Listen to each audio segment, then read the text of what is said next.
Yes! Oh, awesome! Wicked! Right, hello everyone. Ah, yes, this is going to be an awesome episode. Mainly because I've realised we have got. I've kind of said, we're going to do 3 different things in one episode. And that is going to be a complete mission, right? There is actually a good chance we get one of them done, and get really annoyed because I'll be like, well, I wanted to get all 3 done, but we're going to try. We're going to see if we can get all 3 things done. In one episode, and it's going to be absolutely awesome. Yeah, let's rock. Right, so I'll quickly explain the 3 things that we're looking to get done. What we are going to try and do is, so card sets up, I want the ability to be able to click on here, right, so you can see all of the cards that you have currently in your deck, right, but not in the order that they're going to come out, because that'll give you an unfair advantage. So I like the idea that you can actually be like, oh, what cards have I got left in? Have I got this particular special card that can help me out? If that's the case, then I'll play differently accordingly. So how are we going to do that?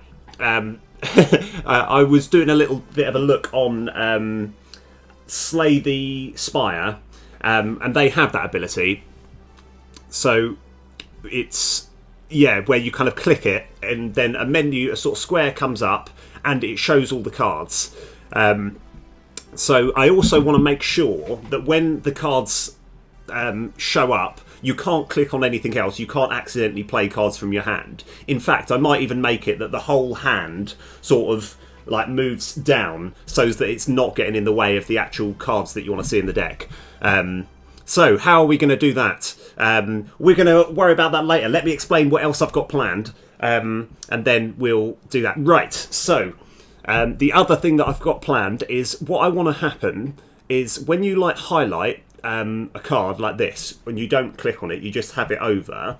I've noticed what I think both Slay the Spire and Hearthstone do is just to the sort of right of it, after you've hovered for about half a second or so, it actually has a little information box just to the right. I can't move the mouse off, but if you imagine, it would be about like there, which just gives you a little bit of information as to what the actual card does. Because at the moment it says 5 attackers. So if there's anyone who's actually playing the game for the first time, what are attackers? You know, and I want a little box that just appears that just says attackers, when the monster's in range, attackers attack once to deal the damage and then die.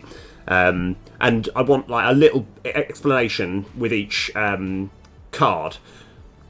So that should be, like both of these are going to be quite tricky things to do, but we'll see how it goes. And the other thing is going to be the sort of, hopefully the comparatively easy one. I want to make sure that whenever you have any armoured units, you actually have a little animation for the armour breaking off or putting on, like, so when you have a unit that suddenly becomes armoured, like I've got this cool little animation that I'm looking to put together, which hopefully should be really great. Yes, okay. Right, so what are we going to do first? I would love to do the armour one because that requires slightly less thought process. But I feel while I'm in the zone, we're going to do the complicated deck and discard pile thing. Yes. So you'll also be a bit later be able to click here so that you can see all the cards in your discard pile as well. Right. So what is the best way we can do this? Now, there's a whole thing which I wanted to experiment with, and like I think it's good to make a start here. So we're going to we're going to add a 2D sprite, which is going to be a square. Right, now, so this is one thing which we've talked about a lot, is the order in layer, but there's also sorting layer as well. Now, this is something which I haven't actually dabbled with super loads, right? But if I go add sorting layer, right, we're going to add a whole new one, which we're just going to call front. Okay, I can't think of anything more inventive, so just front. Okay. Now.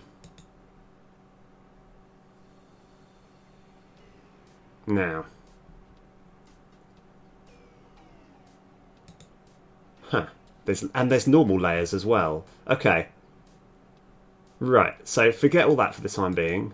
So we've just called this front. Brilliant. Okay, that's done. Now, if I have front there, now what I'm experimenting with here is, so we've got I'm just selecting the background here, which is this water. Actually, let's go make stuff a little bit easier. So I'm just selecting the whole watery background, right? Which has got an ordering layer of -5, which means that it shows like behind everything else. And the island is -4. And this one here is 0. Now, if I make this, say, -10... Aha! Right, now, even though that looked like nothing happened at all, trust me, big important stuff just happened there. Right, so what happened is we have now shown that regardless of the ordering layer, if you have it in front, it's always going to be in front of whatever's in the default layer. And everything that we've made so far in the game is in the default layer. So, like, the reason for all of this is because I want to make sure that when you're looking at the discard pile, it's as if you've got a whole front thing that comes in front of everything else in the game.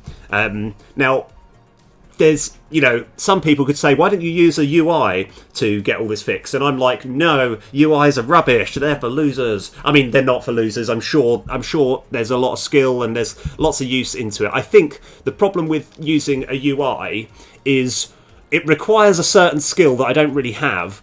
And like it's quite a lot linked with web development. So I think you'd be good at UI. Sorry, UI is standing for user interface. I think you'd be good at UIs if you're good at sort of web development, because it requires just a certain thought process that I don't have. So instead of using a UI, I'm just going to put everything in front of the screen, which I think it works pretty well for me. So why have we made a square? What are we going to do with this square? So I want to actually, first of all, that is useful actually. So we have a sprite here that is literally a square, and in fact, let me have a little,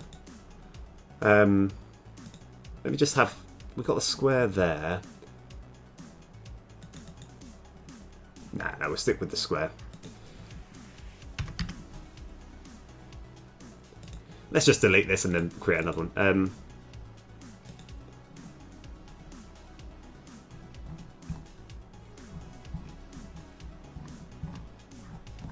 Actually, no, maybe it makes sense because it's not on the thing. Okay.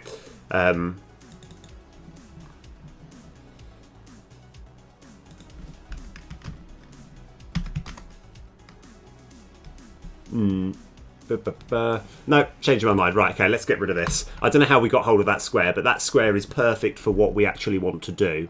So I'm just going to go 2D object, sprite, square. Where does that square come from? Anyway, doesn't matter. This is the square. What does this square represent? Everything. Right. So what I'm going to do, this is going to be, we're not going to call this square anymore. We're going to say, I'll just put it card library game object. Okay. So we also want to move the alpha, so we don't want this to be full, we want it to be still in front of the screen, but we're going to change the alpha over to, let's just say half, so 1 to 8. Yeah, that sounds fine. So this is going to come up, when you press a button, it's going to come up, and we've got to work out how big we want the cards to be. I think we might be able to fit in, say, 25 cards, and then have a little arrow that just means you can select like the next series of cards. So we need card library. So where are we? I just want to get resources, prefabs, card stuff. We're going to have the card library. Brilliant. And we're going to have another one, which basically I want to use where we've got this card go. There's a lot of the way that all of the actual cards information is stored. there's a lot of information, there's a lot of code that we can just nab from this card script. However, I don't want to just copy and paste this because I think that'll add confusion. So what I'm going to do, I'm going to see if I can... right. I think it's actually, if I do Control D... yeah, that's it. Right, that duplicates this because we've got everything that we want on here. But yeah, I'm going to call this individual library card go. Okay, it looks like he's just waffling. Where is he going with all this? Don't worry, it's all going to make sense in about 2.5 hours. No, I have no idea. I might be able to do it sooner. Right. Okay. Individual. So, first of all, right, let's go start with something really boring and mundane. What I want to do is have it so that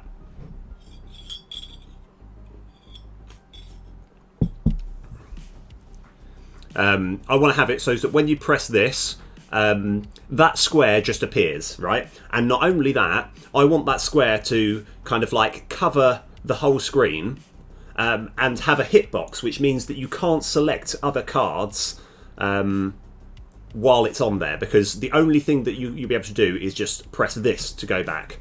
So let's start with that. And right, individual card library. No, that's not what I wanted at all. Right, we want to have card library go. Okay. So,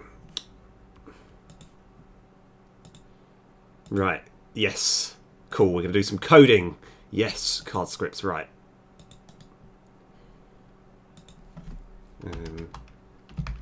Card library script. Right, yes.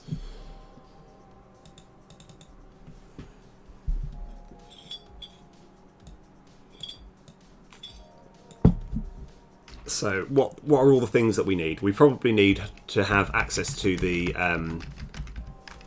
transform.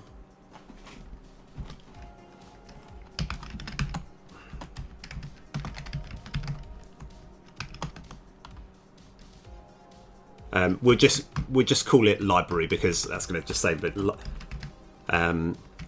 library trans. I feel that the word of the day is probably going to be library, and I will use that word a lot, and it probably will get annoying after a while.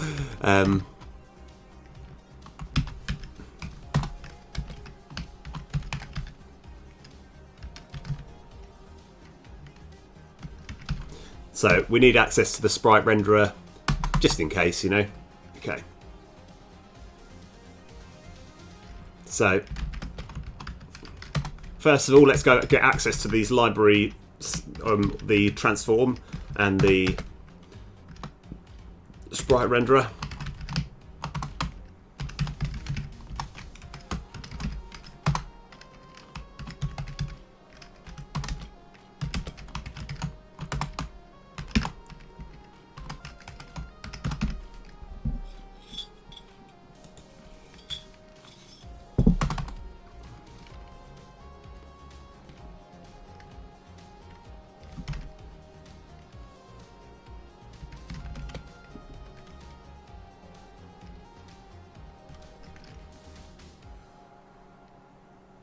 Public void summon. So I think when we summon it, we're going to make it start the original size and just get a little bit bigger. Oh, the Angry Chuck. Oh yeah, the name. I spent years dedicating and thinking of the name. So Angry Chuck. Oh, brilliant, fantastic! I'm glad you've asked that. What I'm going to do, I'm going to, you know what? I'll show you now.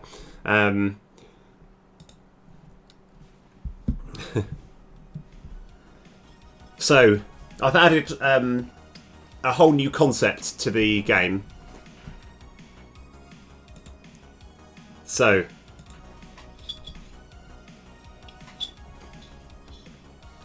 Right, now, so this is Angry Chuck. So it says whenever you recruit attackers, add 2 more. So if I play this, right, this isn't actually, this won't go into the discard pile. It will create one of these bad boys, right? And let's go create another one as well. All right, so we've got 2, and they're like whenever you summon like an attacker, summon 2 more. So here it says 5, but it's actually going to create 9. Now, and the idea is you have these little totems. Now, in Slay the Spire, they use things called powers, but I feel totems, you know, so there's obviously going to be more than just Angry Chuck. But like, kind of when you have like more and more totems, there's going to be like a sort of cool little totem pole that's going to sort of stack up. I also made it so that every time you do actually, so yeah, like obviously, like at the moment, like the thing with Angry Chuck is you only get one, you know, this is like a sort of buff for the rest of the battle. But whenever you summon it, they do a little animation as well. Anyway, yeah, so totems are just sort of buffs that sort of last throughout the whole duration, like of the fight. So you kind of want to get them down early and get all of the benefits from them. Right. Anyway. Okay. So how's it going to summon? So let's go give it a boolean. Bool.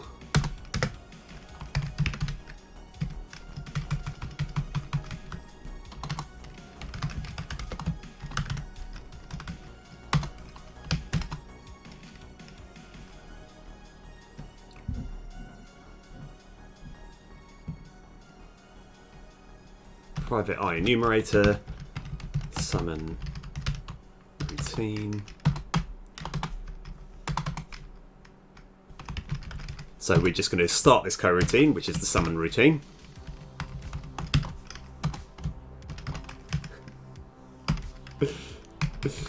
Right.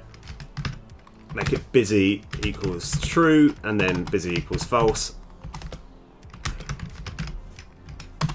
And then right, so let's go do a bit of a notes sort of session. So we want the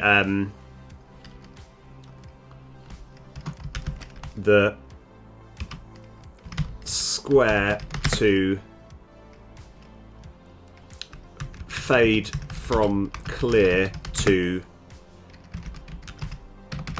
alpha 0.5.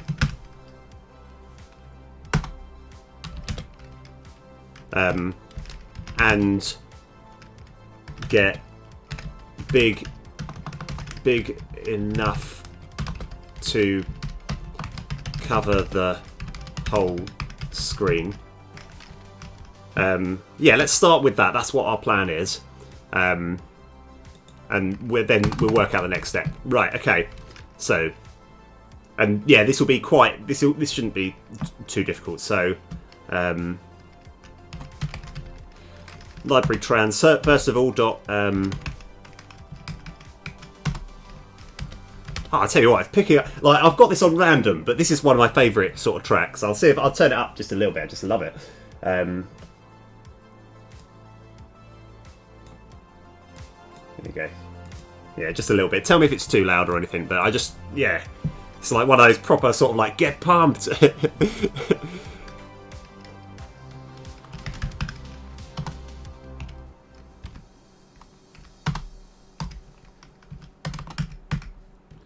And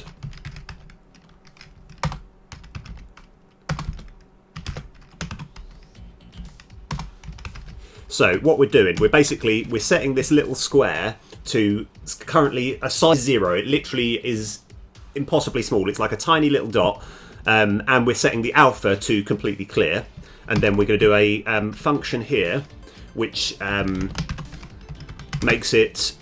I think it probably needs to be about 20 times bigger, but it's going to be very quick. It's like, I just want it to make sure that it looks quite good.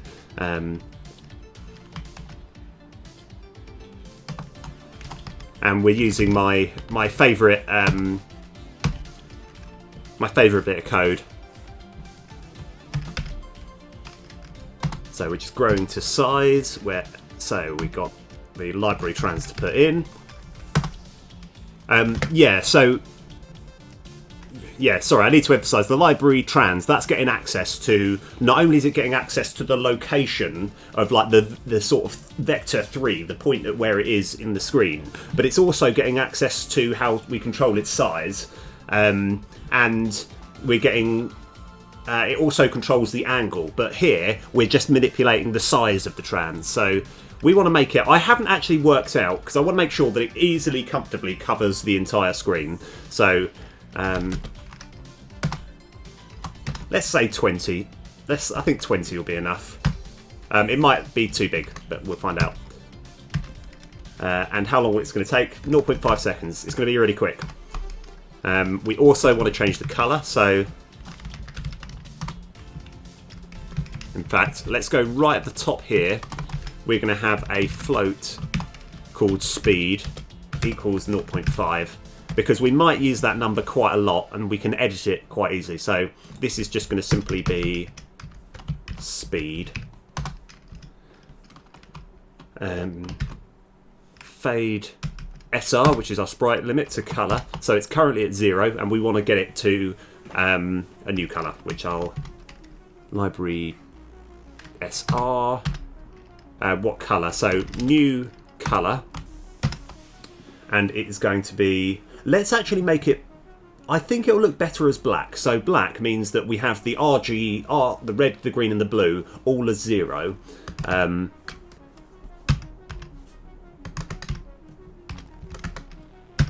here's where it gets interesting. We're going to change the alpha to 0.5. Right, and then it's going to just go at the speed which is going to be 0.5. Okay, so... And I think I kind of want to create the summon routine and the unsummon routine at the same time. So, yeah, let's go. Right, so we've got while...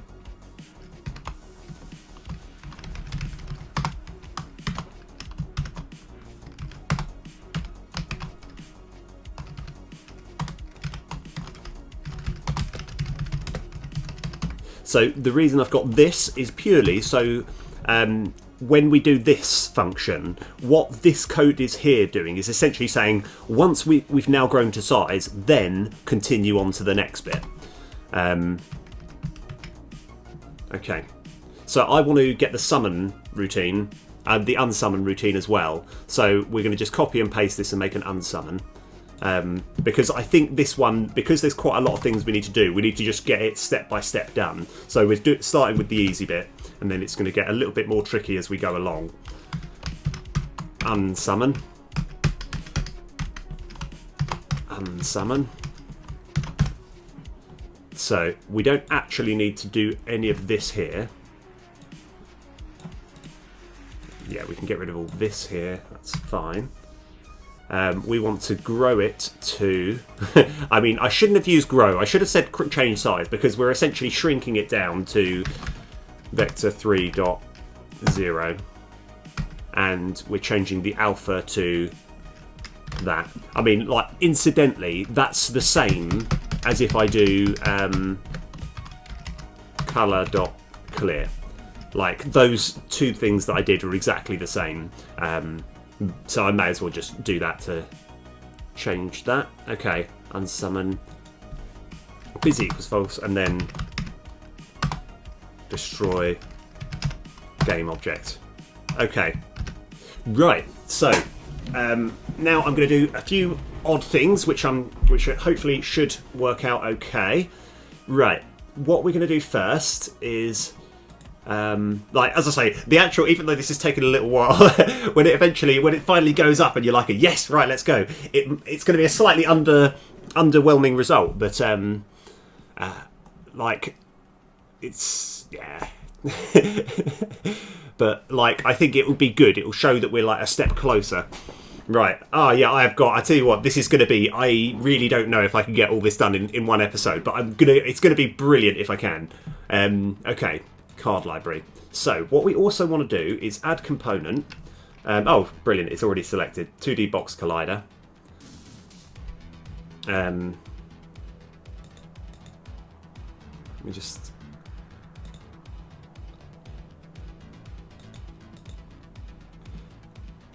Yeah. Okay. Sorry, I just wanted to. I just want to check that the actual box collider is... In fact, we can find out. We can find out. That's fine. Okay, the reason I want this box collider is purely because this is going to be in front of everything, and this will prevent you from like hitting anything that's behind the screen. But it will make sense once we've actually got it up and running. So let's go give this... this is our card library go. Let's go give it that script that we just made, which is the card library script. Okay. Right, now we've got... now what I want to do next is get the deck script, and we actually kind of want to have a look at the whole thing. So, deck script. Let's roll. Okay. So, we're going to edit this script. I think it might actually be open already. No, we're also going to give this guy a box collider. And I just want to check that the... Oh yeah, it looks like the size it should cover there, which is fine. Okay. So, deck script. Oh, yay! How you doing, man? Oh, wicked! Yeah, you just caught us. We're trying to make it so that you can see the remaining cards in your deck when you click the button. When you click on the deck button. And once I've done that, it should be quite easy to do for the discard pile as well. So, for us to do that, we're just putting a box collider onto the deck script. So, for all this to work, we also need to have using Unity engine dot event systems. Right. That took me so long to work out. Like, I remember when I was trying to watch a guide on YouTube, and it's like, oh, by the way, you have to put this bit of code in here. Right. I pointer click handler. Right. What is all this doing, and why is it a red squiggly line? You're about to find out. Right. So, public void on pointer click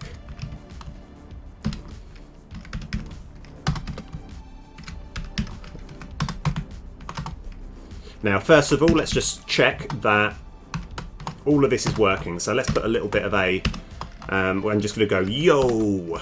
Right, so what have I done here? I've just given it a box collider. I've sent it to react when you have I pointer click handler, and then where I've got on pointer click, this actually has to be called exactly specifically on pointer click. So this is no longer a red squiggly line, but let's just say hypothetically I changed this click to clack, right? Then this goes back to being a red squiggly line. So this has to specifically be on pointer click. I thought I'd just quickly, show you that, like there's because I think the way which I learn things with the way which I learn things is essentially I have to kind of, there's the expression of ram your head against the wall until you finally understand things. That's kind of my method. It's like when someone said, oh, you should create a folder that's called resources, right? But he's like on any tutorial, they're like, oh yeah, just do it casually. No, it has to be called resources. It has to be spelled exactly that way, or otherwise you will be lost. Right. So let's just see if we get our yo.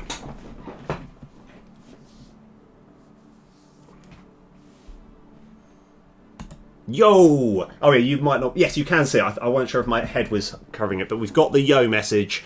Right, we're on board. Okay, so we need let's go over here. We're going to have a private game object, which is going to be card library game object. Card library game object. And we're also going to have a private card library script, which is which we're just going to call card library script, and then do our underscore so there's no confusion. And now we're going to have a function here. Right, so this is where I want to just make sure we've got it. So, no, let's make this public to be on the safe side. Public bool library showing.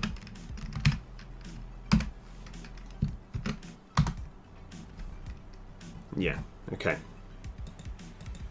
So, let's go. This is going to be a function which creates our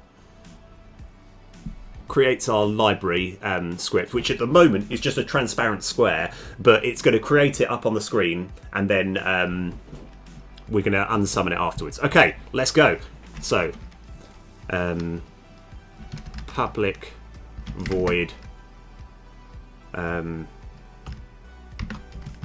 summon library.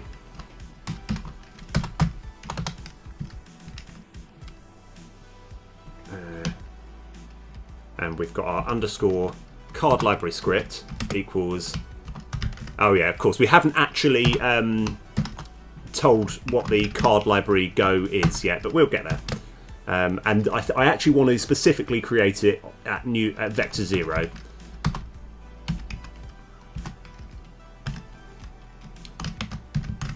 And then we're always going to put quaternion.identity because we all know what that means.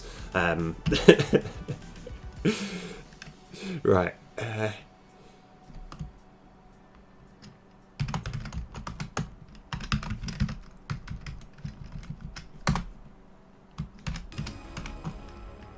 Okay.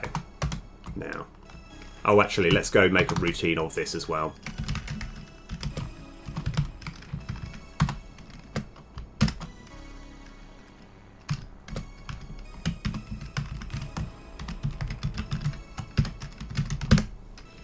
Yeah, that'll save a bit of confusion later on.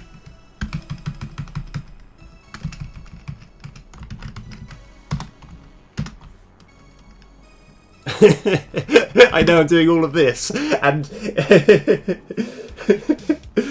oh, wicked! I'm doing all this, and there's going to be the actual payoff is we're just going to see a faint square appear on the screen. But trust me, it's going to be great. Oh, right. Right.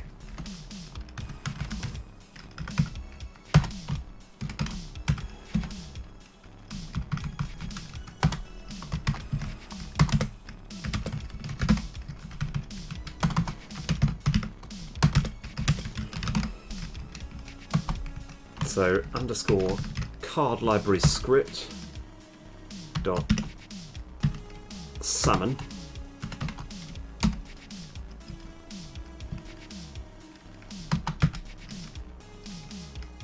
And while underscore card library script dot busy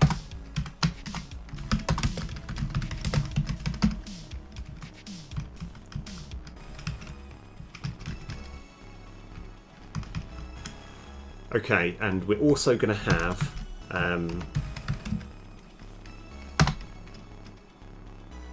library showing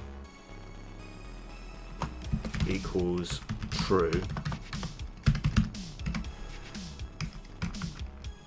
Okay.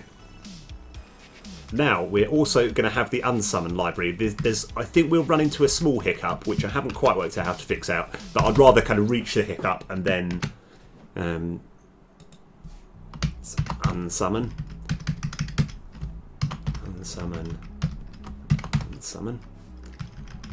So I don't think we need to do We don't need to do that because the idea is we've just created it. So what I'm going to have here is just a quick sort of safety message. So if card library script is equal to null, we're going to have debug.log yarg. Okay. Yeah, this shouldn't happen, right? Because ideally, we'll only ever be able to unsummon it once it's got it in place. And I think we actually put yield break as well, because what that does is any coroutine, when it comes to yield break, it basically stops the entire coroutine stopping its track. So if the card library was equal to null, then it would say yarg and then just stop. It wouldn't continue doing the rest of this stuff. Right, so we don't need to create it because ideally we've got it already, and we're going to have unsummon. Right, library showing equals false. Okay, right. That's actually a lot more. That's easier than I thought it was going to be. So I'll tell you. I'll show you the hiccup that we'll come across.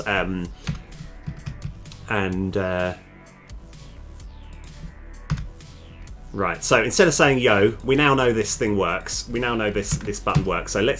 So what we're going to do? We're going to first of all check if we're not busy. All right. So if for whatever reason this deck script is busy doing something, then we can't see the library. So, and what is the library? It's a transparent square. Right. Okay. Right. So yeah, if it's busy, if it's not busy, brilliant. Okay. Right. So now, if library showing. So if library is not showing, then we're going to do something. We're going to go summon library. Else unsummon library. And like I say, library is a tool word. It's just a grey square. So ideally. Right, and we'll it's not going to quite be this, but ideally, when we click on the deck button during the game, it will summon the square, and then when we click on it again, it'll take it away. And because we're going to be busy throughout, you can't click on it whilst it's still summoning. So let's go.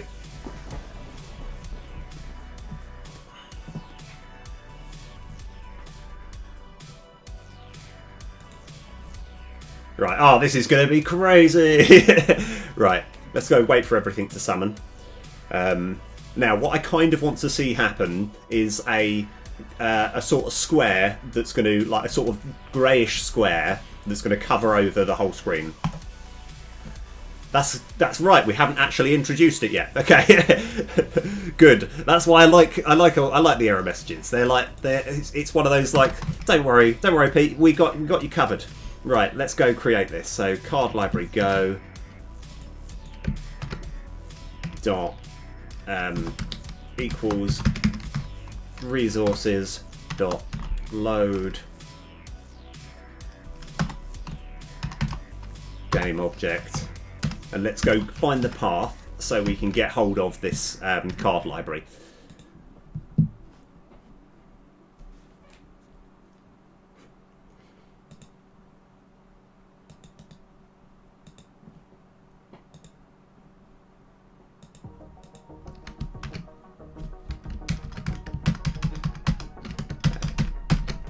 Okay. Right. And I just want to have a quick check over here. It summons where it becomes bigger and does all that. That's great. And then this unsummons it. It makes it turn to 0. Da, da, da, da. Right. Okay. Let's go.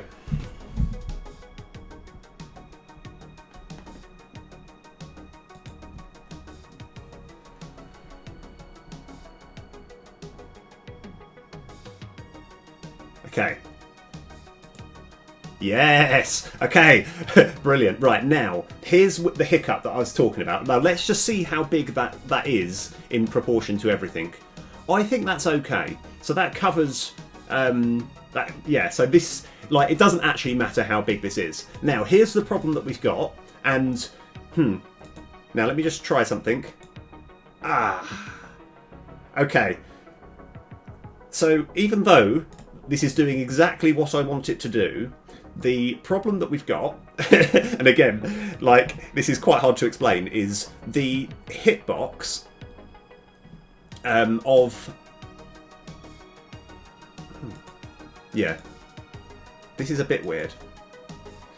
Yeah, so the hitbox, I was hoping it was going to cover the whole screen, so you wouldn't be able to click any of these. So I just want to have a quick look to see if the hitbox grows with the size. That does not help at all. Yeah, so we've got access to here, because I want the idea is the hitbox of this to overwrite anything, so you can't click on anything underneath. But I just need to work out what the actual size of this hitbox is, and it's surprisingly difficult.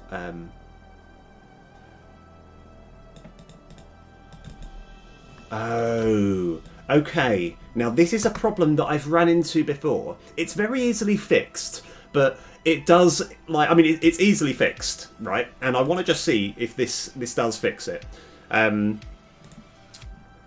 So, now, I mean, the thing which annoys me is, like, so the way which the reason that I don't think it works is because we're actually setting the scale of the whole object to literally 0. Right, which kind of messes with, yeah, which like messes with the hitbox that we've attached to it. So what I would need to do is have new vector 3. We just need to have a really tiny box that it starts with, so no one will actually notice. But it's more one of those where. No one will notice, but I will notice. So I want to just see if this works, see if this fixes everything. Because I think I've run into this problem before, and I think in not Boxitaire, but the game that I made before that, I just had this whole, like, it's like a whole thing that I've just decided to call tiny vector. So it's like something which it may as well be size 0, but it's not quite size 0 because now I think, let's just have a look. So, oh yeah. Oh damn, no. I was getting excited because I think this should be... Oh! Yeah, okay. Right, okay, forget everything that I've just said. Okay, I realised I know why it doesn't work, and it's easily fixed. Let me just try this first. Let's turn it back to vector 3.0. I think I see, because I changed it. Now, one thing which happens in Unity, which is a good thing, and I'm not going to be too annoyed, but when you make a change during when the game is happening, and then you stop the game, all of those changes get cancelled, and I forgot about that. So here, we want to set this to front. Actually, no, that's the wrong one. That we kind of want to set that to front as well, so that's fine. Okay, we want to change this to front. So in an ideal world, it will make everything a bit cloudier, a bit sort of darker, which is what I want to happen. So let's go.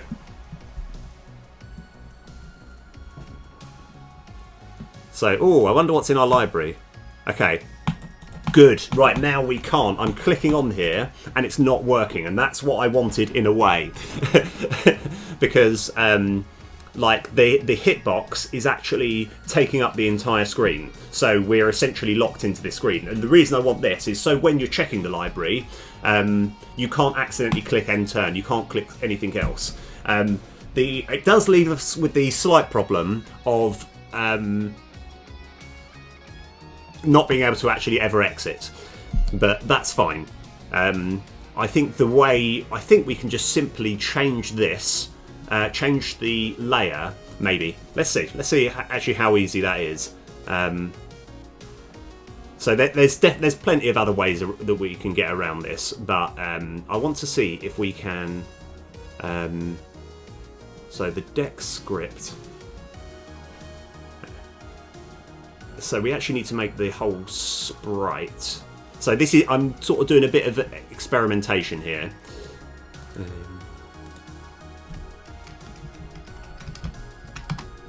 So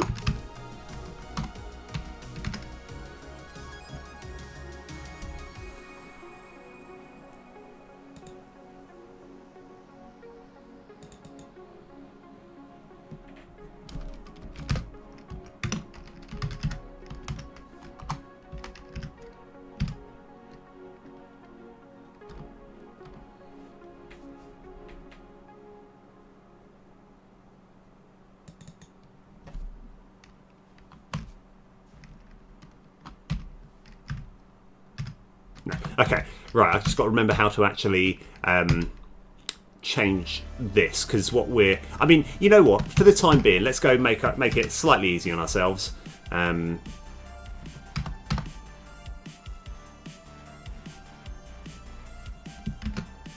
We can just simply have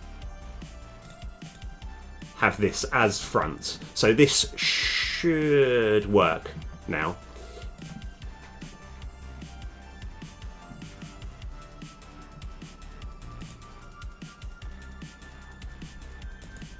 Yeah.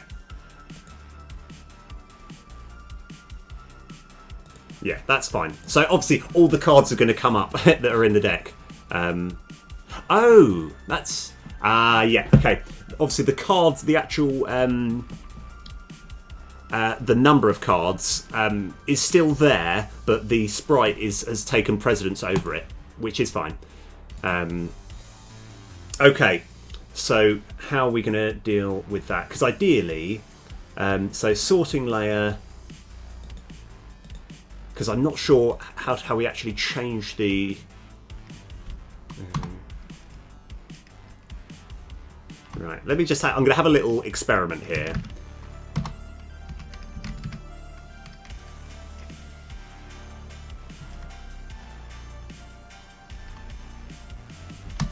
Can I just have it...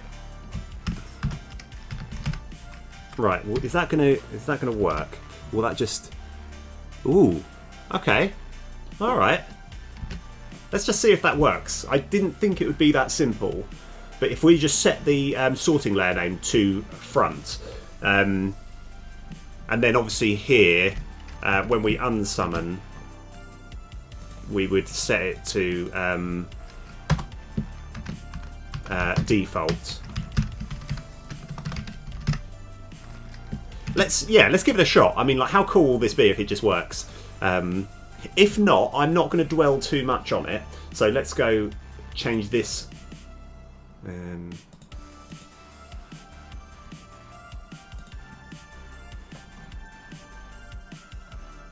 yeah.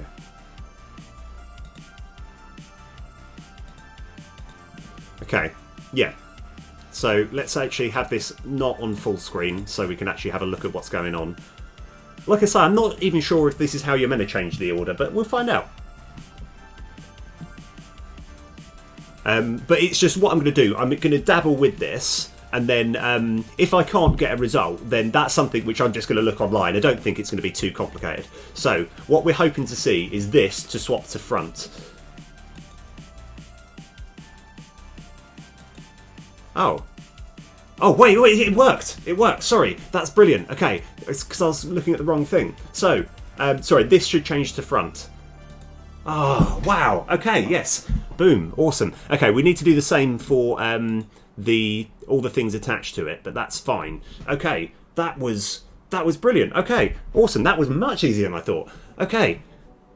Fantastic. Right, so what are all the stuff that we got attached to it? So, remaining cards. Oh, it's just that. So that's fine. So we're going to have remaining, and I think it's the mesh renderer dot sorting layer name equals front Oh man, okay, awesome. I'm actually really happy with that. That's actually a lot easier than I thought. It looks like you've just been making a grey square turn on and off. That is not impressive. Oh yeah. Oh, cheers, man.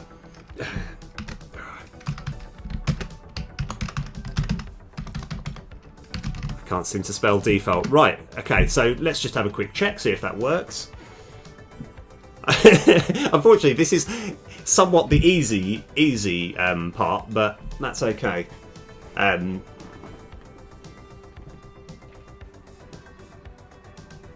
So we got 54 there. Okay, brilliant. And I also want to check as well, again, part of the fun about debugging is I'm trying to break it. So if I just keep clicking over and over, it's like, come on, crash, crash, crash, crash. Okay, that's one thing that is interesting to note. You can, whilst it's still... Yeah, okay, no, that's good to know. So that's something that I'll need to fix. So I can't click on these cards right now, but whilst it's summoning, I can still hold on to it and still do things. I don't think that's too much of a problem, but it's just good to know that that is the case. So the way which we can fix that is not actually make it grow, we just make it massive to begin with. That's this square here, it grows from 0 to massive. If we just instantly create it, then there will be a hitbox and it will prevent us from doing that. And I think I'll do that. Sorry, I'm just sort of changing on the fly. I think we do that. So so that's, yeah, it's easily done. We just don't need to, we just need to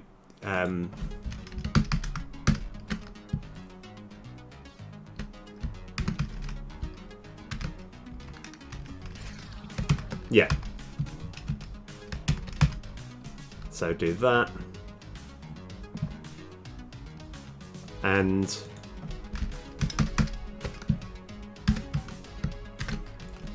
yeah. I think that's better. So that way it is it's going to create it. We just need to set it. Yeah, okay. Yeah, we just need to set the size now to 2020. Okay, how do we do that? So we've got card library. This is just going to be 20 across the board. Yeah. So now, instead of it actually being a box that gets bigger, right? Yeah. Ah, brilliant. Exactly what I was after. Okay. Right, so now we need to create the cards that are in the library. So my overall plan, I want to create, like after it's summoned, I want to create 25 cards, which are going to be these individual library cards. But like the reason I'm not going to give them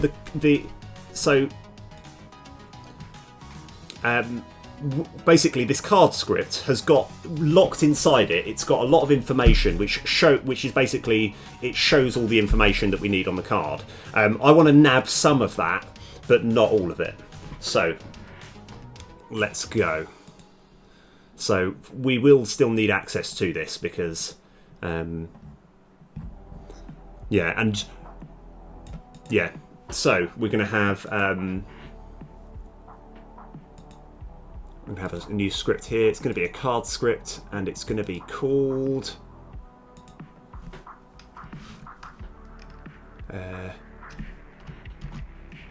individual library card script. Okay.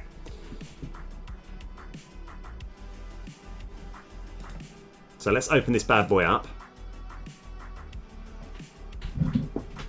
Okay, so what is the purpose of this script here? It is purely to get hold of all the information on a card and show it. Right, we have all that information. It's locked up in here somewhere, and I'm just going to grab bits from it and then chuck it into here. So what is it that actually shows all of the card information?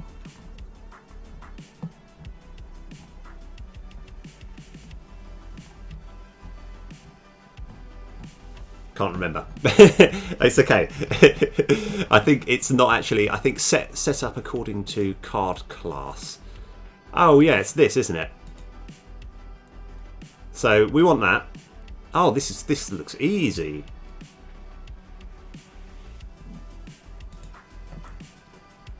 Okay, so we want this. This is a big daddy. This is the important thing here. So let's go get this function. Let's get rid of all this for the time being. Let's just put this. Obviously, we're going to get a bunch of error messages, but that's fine. That's what we're after. So what do we actually need? So card TMs.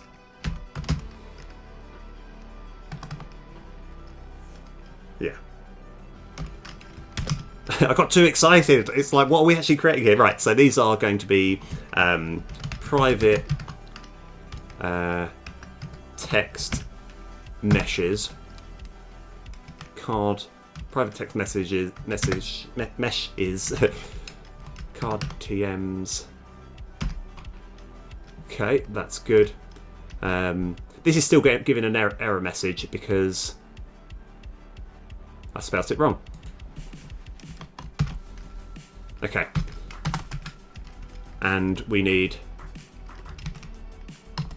the underscore card SO. That is the... Oh, what did we call it again? Card S...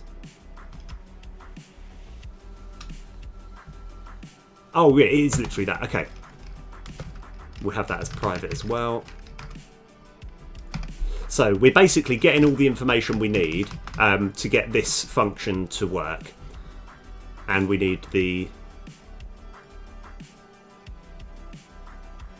And we also need access to the card art itself. Okay, so that is going to be a sprite renderer.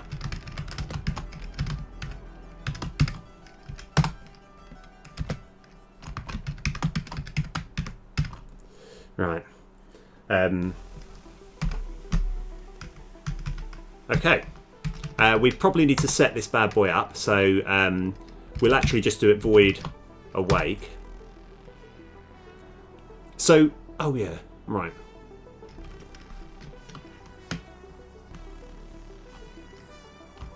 Card TMs. In fact, let's go just copy it from... How do we set it up in here? I think we might need a card trans. Okay, it still has access to all of these.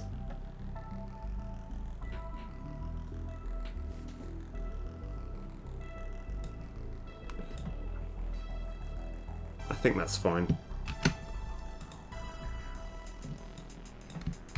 So we just need these two. Let's go make a...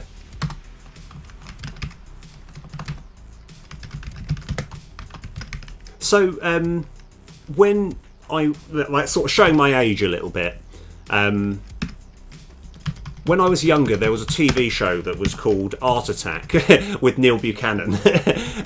Why is he bringing this up? So they did a particular bit where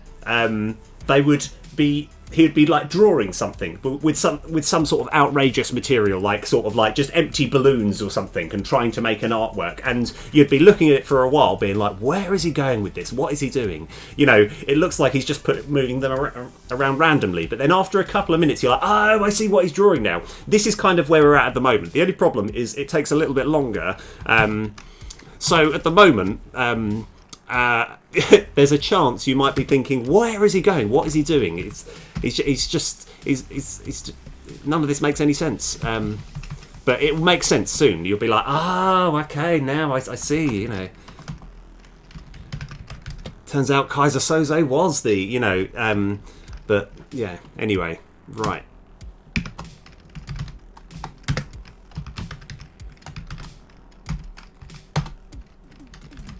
We may as well get hold of this transform. We might not necessarily need it, but I think it won't do any harm.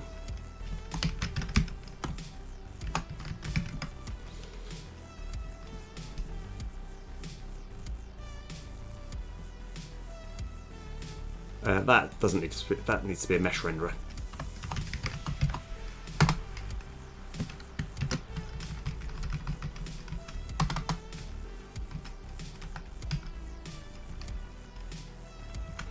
I think we can actually set this up at runtime. So we're going to use the card SO as a variable. So yeah, as an argument. Sorry. So card SO, yep, and we're going to have card SO equals card SO. I think that's quite innocent. I think we can do that. So, right, which is brilliant. Okay, fantastic. I'm just going to have a quick stare at this, check this is all the things, because the idea is we could just use this card script and just copy and paste it, but I want to just get this specific bit of information. Yeah, or the new, yeah, yes, exactly. Because I don't know. I mean, yeah, Gliss. I don't know if you.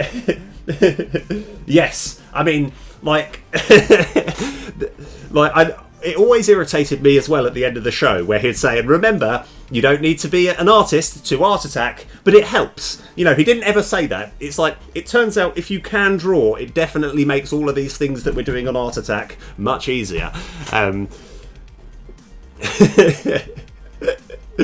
it's like, I was thinking, he's been doing art attack for years, you know, he must be a good artist by now. You know, he definitely has a clear edge over people who are just casually watching the show. Are you bitter at the TV show Art Attack? No, I'm not. It's fine. It's good. It was good. I enjoyed watching it. I'm not bitter. Okay. Right. So, what we're going to do first is we're going to do something which looks a little bit ugly, but I think it makes a lot of sense.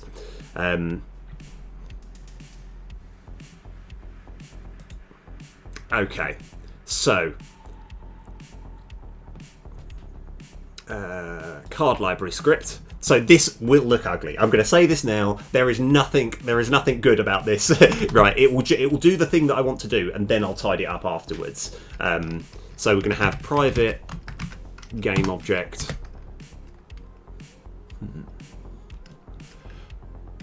Yeah. Yeah, it's interesting you say that. Oh, it's like anything. If you're inclined to practice, you'll get good. I agree with that to a certain extent. I still think there are people who just have a natural, like, artistic talent, and people will recognise, be like, oh, I'm good at this, I enjoy this, I will then pursue this and get good at this. Whereas I'm one of those people where it's like, I quite enjoy drawing stuff, but it's not as though, you know, when during the character creation selection, when they were creating me, they were like, yeah, his art skills, it's going to be a sort of 3 out of 10. It's like he's, you know, so I've spent quite a long time trying to draw well. It's like, I just cannot, you know. But yeah, right. Private game object, individual card go,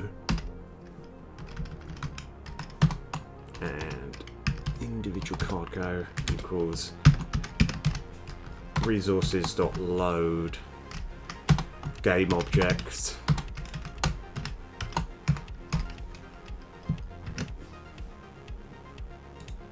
Now we also want to make sure that we put this on the thing. So, prefabs. Why did I close that? I didn't need it to remain open. Here we go. Card stuff. Individual library card. We're into this now. We're going to remove this. I did edit. I meant to remove it. Remove component. And we're just going to simply give it this bad boy. Yeah, like I say, it's going to look a bit ugly, and then it will start looking better. It's going to look terrible to begin with, but it will eventually. Yeah, I think that is true, because it's like, this is why it's like when it came to coding. I remember getting that excitement of thinking, oh, this is something that clicks with me. I just absolutely love it. Like, this is, you know, it's like the original character during... Why is he talking about the character creation thing? But I think there was something that genuinely did click with me when I got into coding. I was like, oh, I just love this. This is brilliant.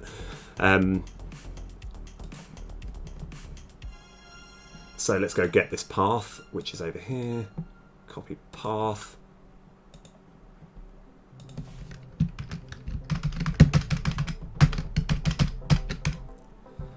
What I might do, like later, not this stream, but another time, I might have a sort of a light towel that goes under the keyboard, because I realise that the mic picks up all my key taps, and that's probably quite annoying. Okay, so we've got all of this. I think. So yeah, we're going to do the ugly version and then make it look better afterwards. Okay. This will, yeah. Okay. Summon routine. So what we also want is the public. No, we want access to a list. So we also want a card SO. So I think it's a list of card SOs.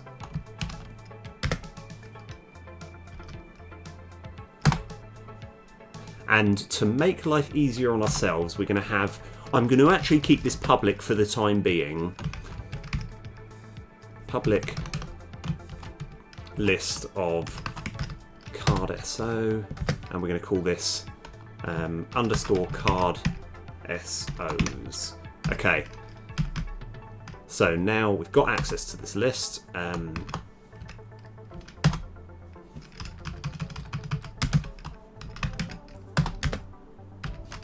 Yeah, this one does require... Sorry, the reason I'm going a bit slow about this is because there is quite a lot going on over here. So... okay, right. So this is like, we're going to... Don't worry, we'll change this. I just want to kind of get this on here for the time being. So, for, open brackets, int I equals 0, I less than underscore card SOs dot count I plus plus, and actually we'll have that all underneath as well. Sorry, let's go track this. So if int row equals 0, int column equals, yeah, equals I.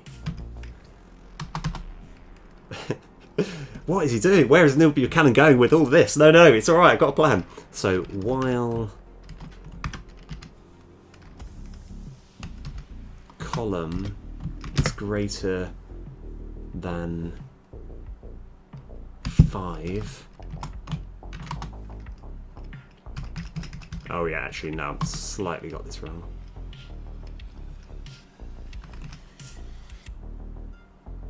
No, this does make sense. This does make sense, I think. Column minus equals 5. Row plus plus. Okay, now we're going to have card SOs dot add open brackets instantiate. Yeah, this is yeah, this does require yeah, just quite a lot of thought here.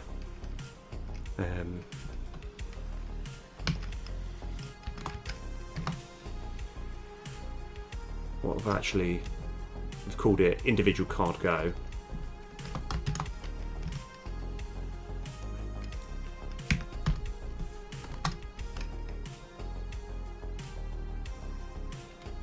Comma, new vector 3, and I think it's going to be, yeah, this is where these numbers need to change. These numbers definitely need to change, but let's go. I think it's minus 5, no, minus 2.5f plus row, comma,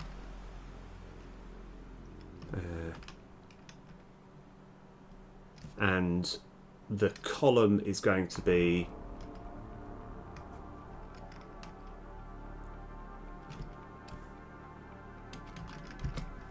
minus 2.5. Yeah.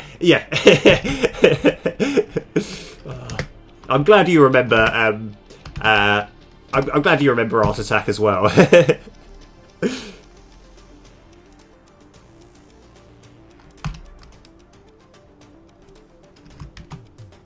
In fact, let's go make it a parent of the library trans. Oh no, we're not going to make it a parent of the library trans. Okay, ignore that.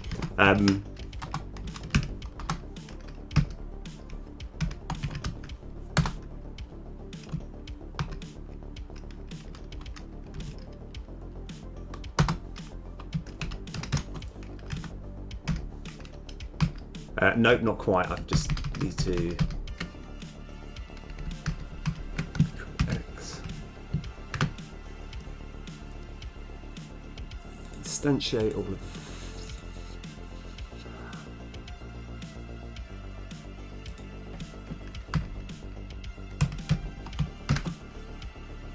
Okay. I'm trying to do a bit too much in one go here.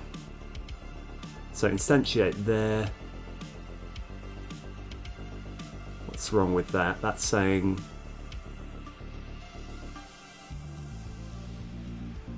you know what, let's go make life a little bit easier on ourselves.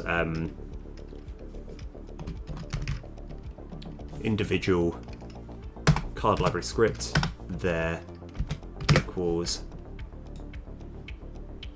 yeah, I think I was trying to fit too much in one.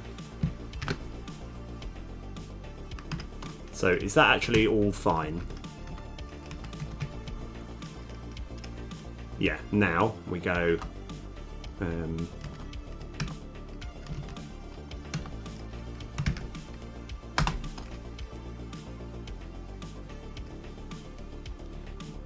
oh, I see where we're going wrong here. Oh yeah, sorry, I see. Yeah, all of this was fine. It's because I've just made a slight error. Oh, I just haven't made a list yet. I should do. Okay, so yeah, they're not card SOs. That's fine. Okay, so we're okay. Don't worry, it'll all come together. We're gonna have a list of individual library card scripts.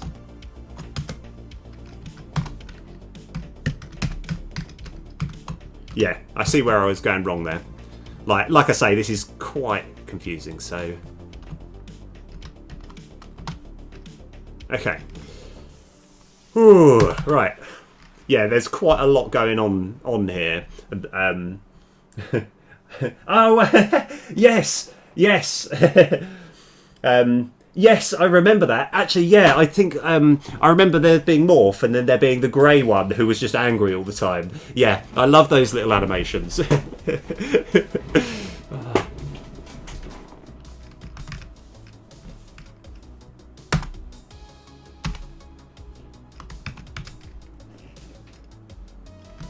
Set up according to class.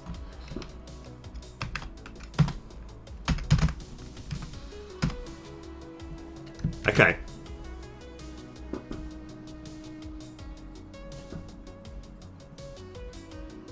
So yeah, this is not how I'm looking. This isn't going to be my final product. Actually, no. Yeah, we also unsummoning. We just want to destroy it all. Yeah, so I want to have the summon and unsummon done at the same time. Oh, Chaz. I've got to think which one Chaz is. I'm not sure if I've heard that one.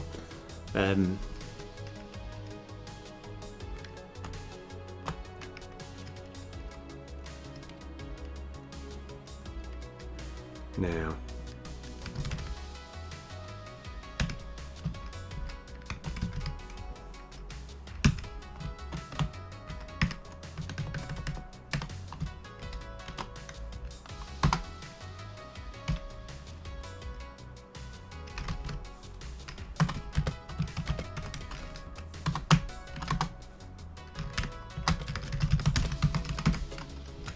yeah, so yeah, what I'm going to do, this hopefully will get roughly what I'm trying to accomplish, and then I'm going to tidy it up afterwards. So,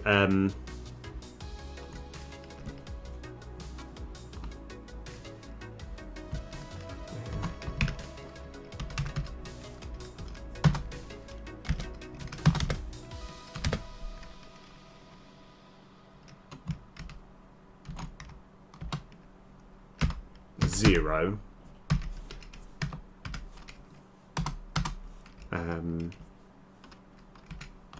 So now we've done that, we can now go remove at.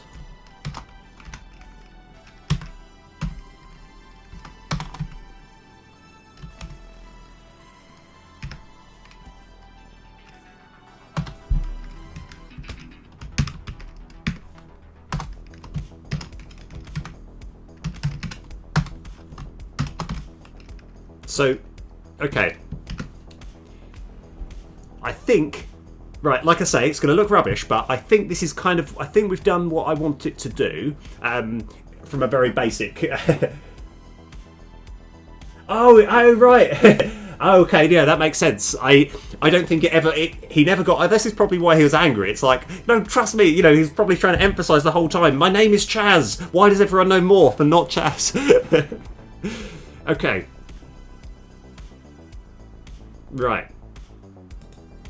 Okay, let's see if we... Okay, good. Right. That's fine. So, what we're going to do, we're just going to put in our...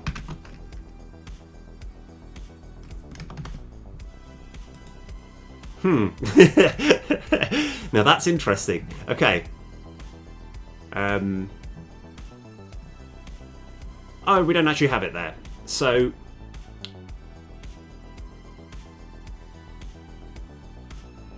Okay.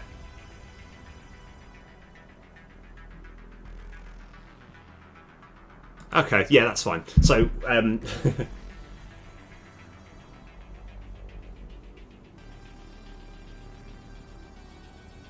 oh, yeah. Hold on. Wasn't the main character Tony Hart, who was white?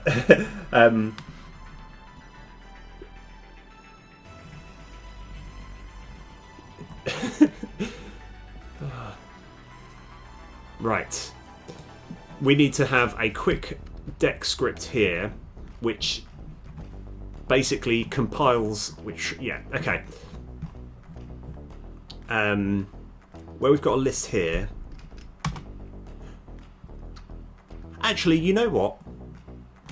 We just need, yes, okay. So, I'm going to have a private list of card SOs, and we're just going to have a function here called compile card SOs. So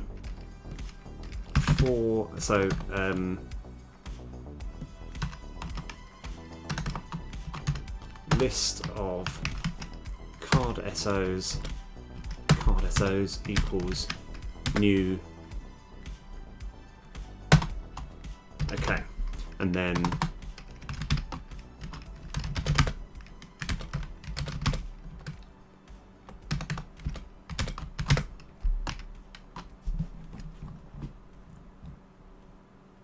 so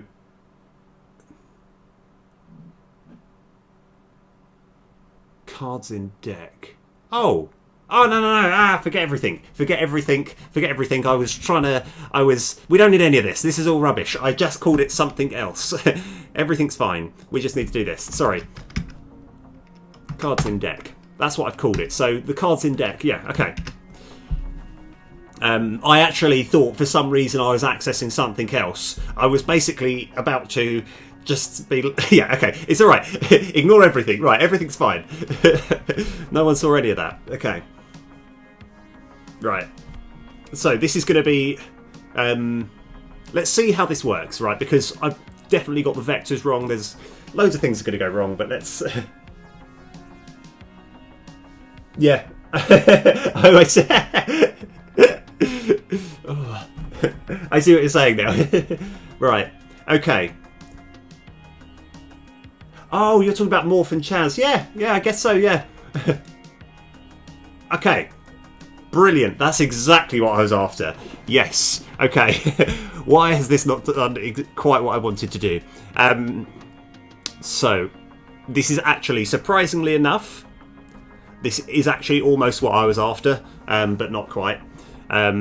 So, we want to have a bit more space in between all of these, so let's have a look. So that should be minus 2.5. So let's just say that was minus 2.5. And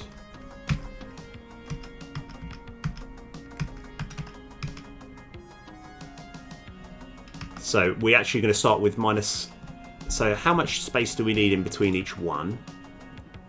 So let's just say that's minus 3.5. Oh, right, so it's just 2. 2 in between each one. Okay. And we obviously need to make sure, because I think all of these... Oh, we haven't even set them up. Okay. Right, don't worry. We are actually, surprisingly enough, we're making a lot of progress. This is actually a lot easier than... we haven't actually... Did we set up? I can't remember. So we've got card library script. Oh, we have set up. Apparently we have. Let's just... Because I have a feeling it might just be the ordering layer that we haven't done. Which we should actually just...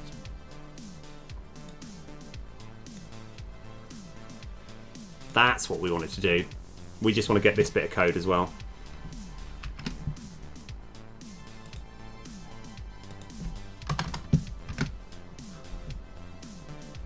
So that should fix that problem. We also want to, like, it's slightly greyed out, so we're going to go into each one of these.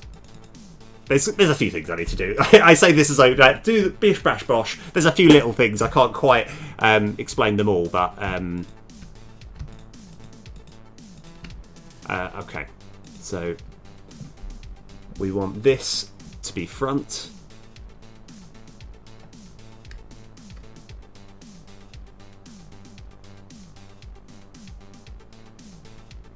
Ah, okay, that's fine. That's fine. It's easily dealt with. The card art, we want that to be front. But all of these, we can't actually change their sorting layer, but that's easily fixed. We just have to do it at runtime. It does annoy me though. That it feels like we should. So basically, I'm trying to get this text. And I want to kind of edit it there, but it looks like we need to do it at runtime, which is fine. So, all we need to do is go card mrs I dot sourcing layer name equals front.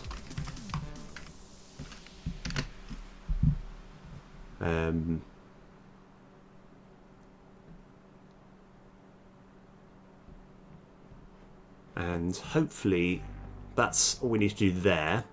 And now let's go... I think we need to just kind of... this needs to be rows and this needs to be columns.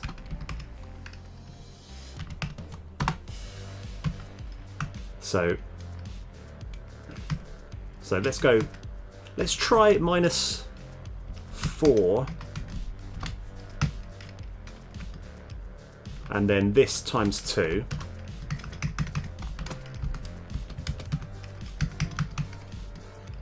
And that will be -2.5 plus rows times by 3. Okay. Right, let's see if this works.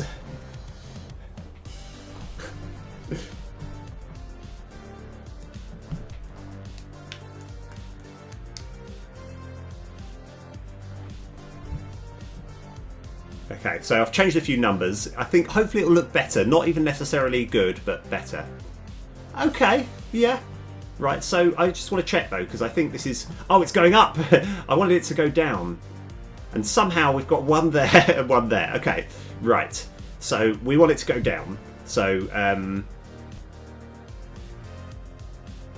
I just need to change a couple of things around. Let's have a look. So the height, we actually want it to be 2.5 and minus that. This will just get us a step closer. Let's just check that out.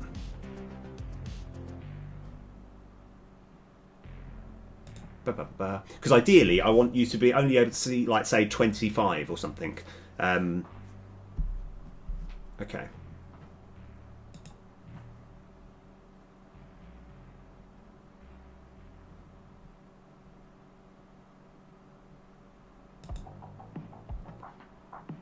Okay. So let's just have a look. So that's kind of what I'm after. I just got to work out why this one is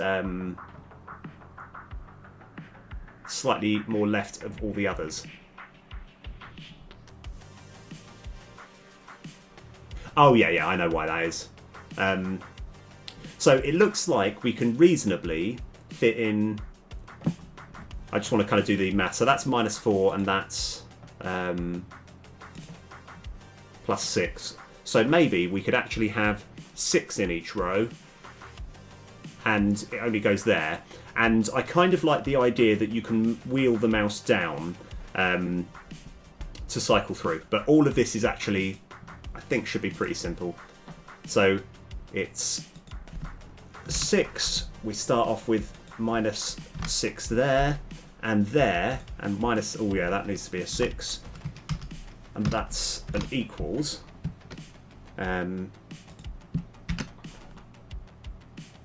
So what, yeah, so basically, yeah, let's give this a shot, see where we're at.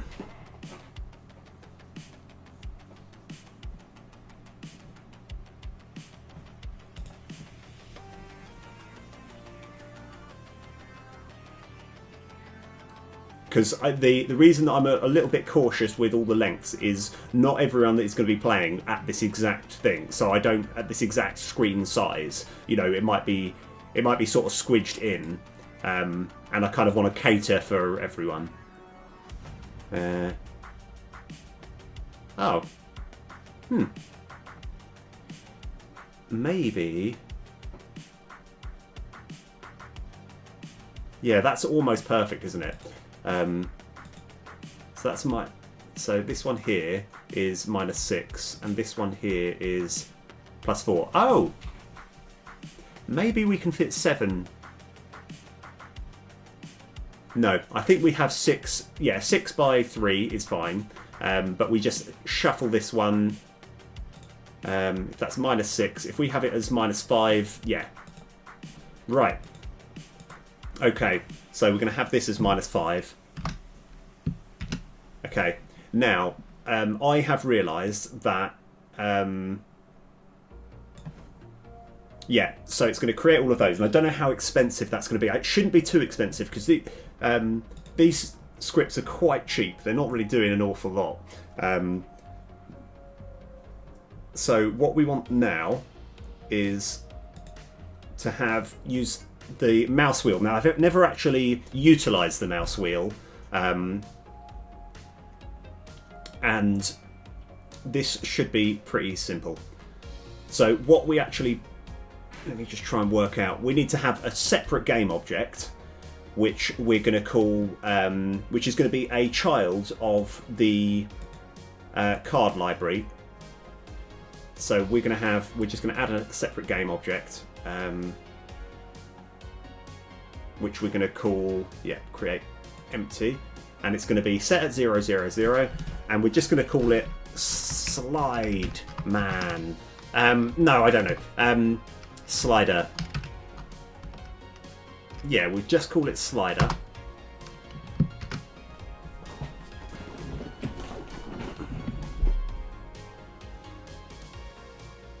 Yeah, I've never actually utilised a mouse wheel, so we're sort of pioneering into new territory here. So we're into here. We're going to have a. We were looking at the wrong thing. We're into here.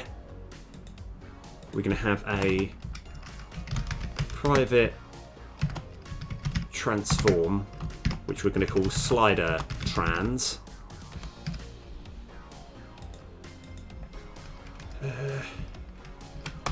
Over here, slider trans equals get component in children transform. So what am I doing here? I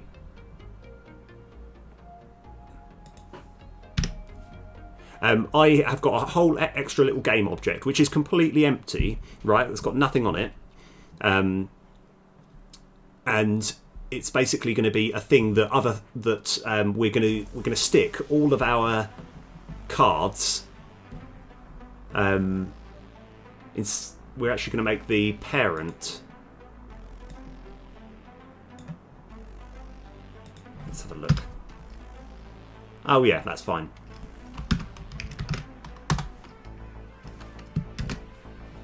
Okay. So. Now here again, we're kind of running into this will require a little bit of trial and error.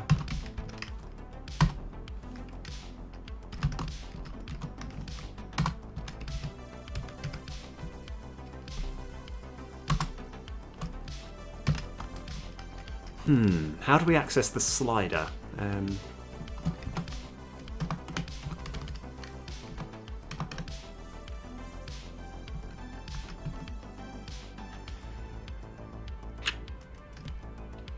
You know what? For the time being,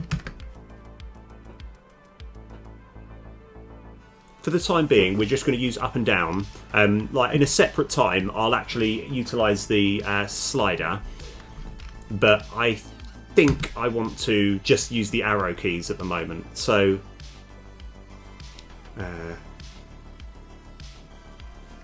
if input dot get key down. Actually, we're just going to have get key.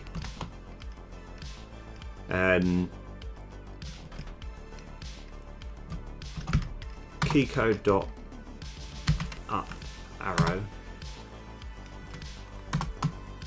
Then do stuff. Right.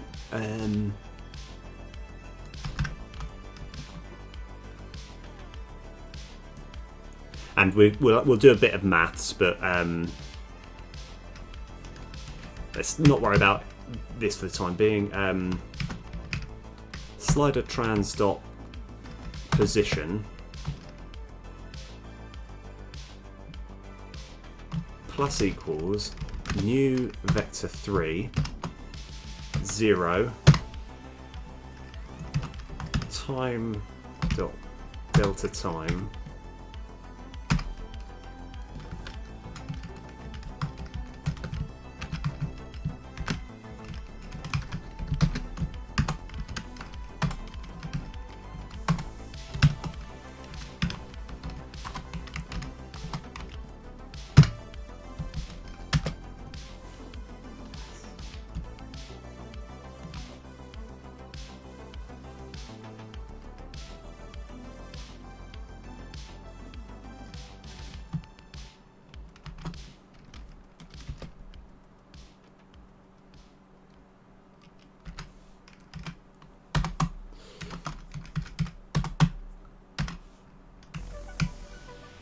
Okay.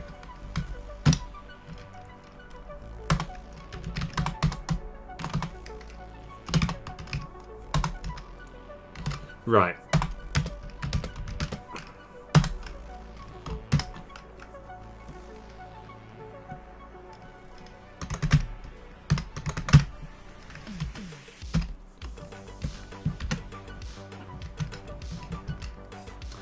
So let's give this a try, see how it goes.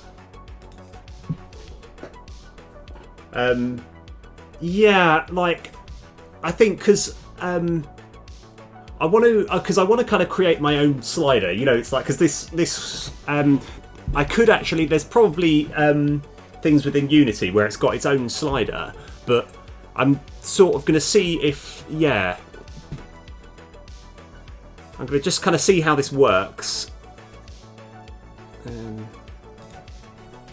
Wait, what's going on?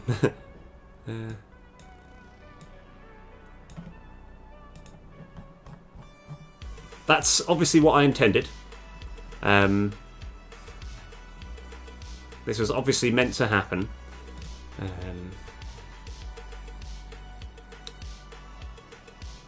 Oh, I see. I see the problem. So, how do we fix this? I know how we fix this. I know how we can fix this. So the slight problem that we've got is when they're attaching themselves to the slider, because this is 20 by 20, it's assuming that everything else that we're attaching to it, and because by effect the slider is attached, it's been like, well, we're assuming you want everything 20 times bigger. So let me just quickly experiment while this is still running. Okay, that's good. That's kind of what I wanted. Okay, so how do we fix that? And it's very easily fixed, to be honest. We go into card library. We're going to set this all to 1. Oh, not 2. 1, 1. And we're simply going to have, in this sprite here, draw mode. I think we actually just have to have this as sliced, and we're just going to have this as 20 and 20. So let's just check that works.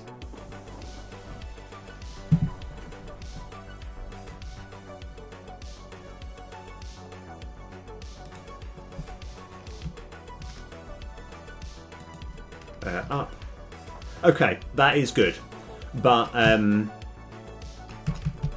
yeah, so now we can actually have a look at all the cards. So we've got so I quite like that. So if we actually go into the main thing here, we can actually look at all the cards in the library. So what probably makes more sense is, instead of it being a slider like this, you simply press up and it cycles through. So that should be fine.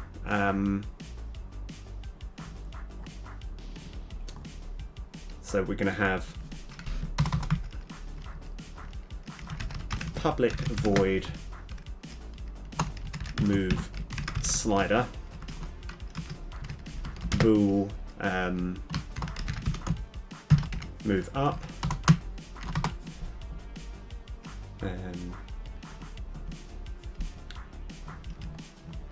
and I'm just going to have... Oh yeah, another thing I haven't experimented with, or I might have done but I wasn't paying attention, is we want to make sure that it closes okay and destroys everything.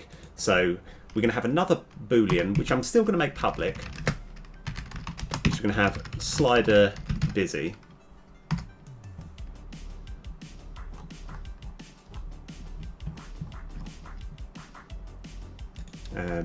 So this is just going to be get key down. So the difference between get key and get key down is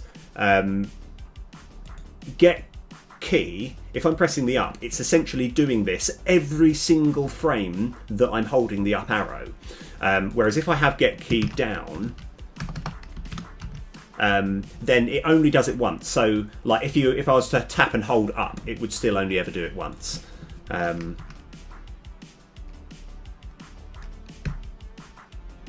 and we'll have a little routine, a quick routine. So this should look quite nice, I think.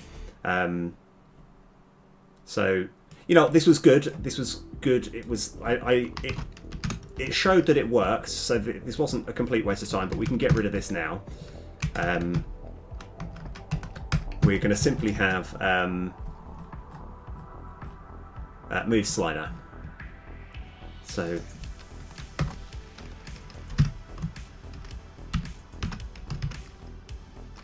if slider is not busy, and yeah, like I say, I do want to eventually get this to work with the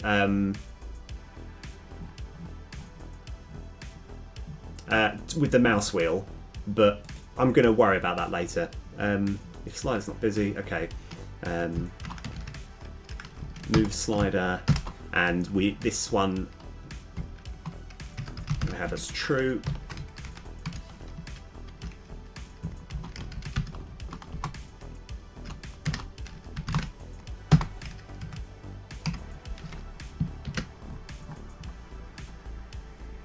Okay. Oh yes, right. Another time for another everyone's favourite part of the show. We're going to have another co-routine. This is going to be awesome.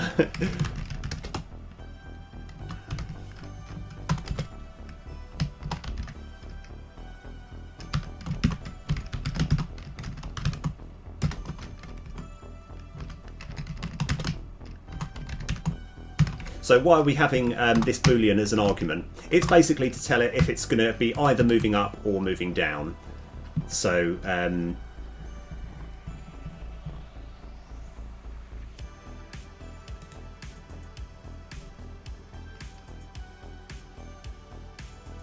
now we are going to, this is just requires a little bit of thought. We're going to have a public int slider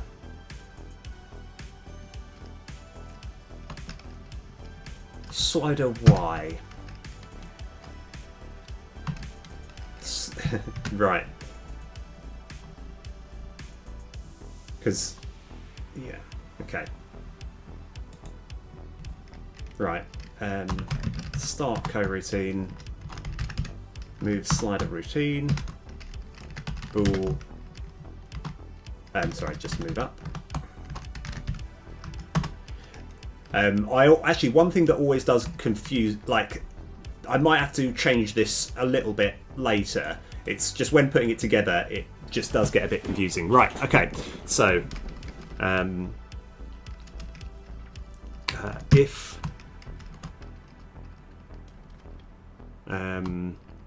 so I think we have it set as 3 apart, which is fine. So if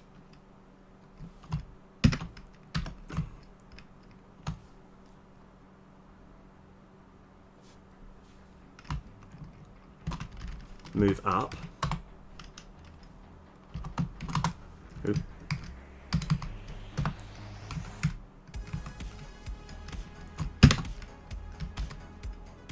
slider y plus plus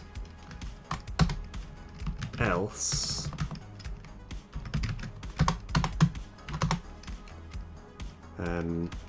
if slider y is greater than 0, slider y minus minus. Okay. Right. So this is like, yeah, you know, when you're thinking, oh, there's quite a lot going on here. So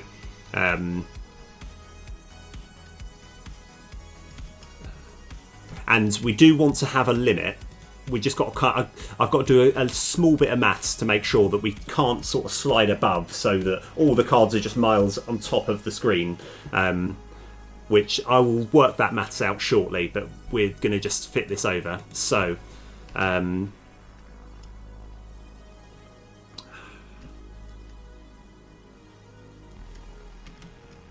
int chum equals mover dot instance dot move to point local slider trans.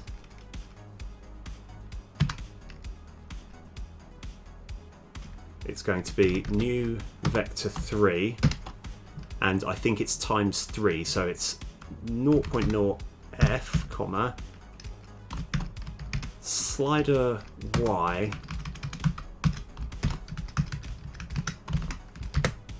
times by 3. It doesn't actually need to be in brackets.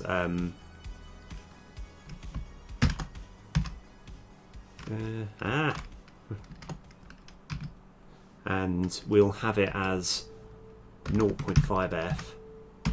Okay.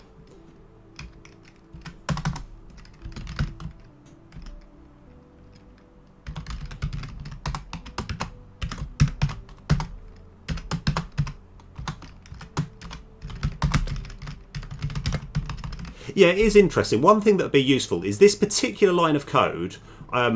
Throughout every single project, I have used this one line of code here probably about 1,000, if not 2,000 times. It would be nice if I had a button on my mouse that just copied this line, because I mean, this is, you know, like, this is just one of those things where it's like I just type this literally thousands of times. But okay, right.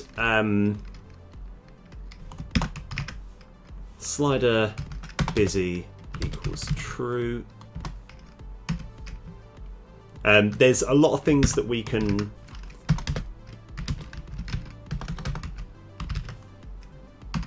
okay.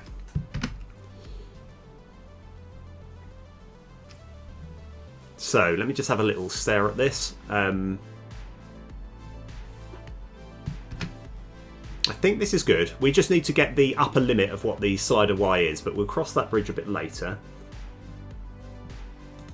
So yeah, at the moment this is very much. I will look on getting this, making this look nicer, but I'd rather have a rubbish version of something and then make it better later.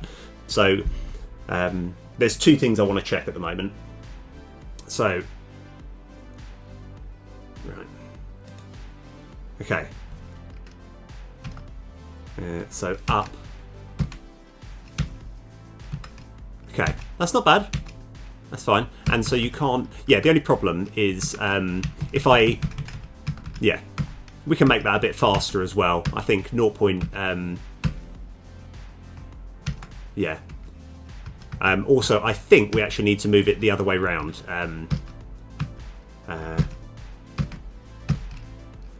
Yeah. So yeah, we're going to make that a bit faster, and we want to make sure that we've just got, yeah, what is the upper limit?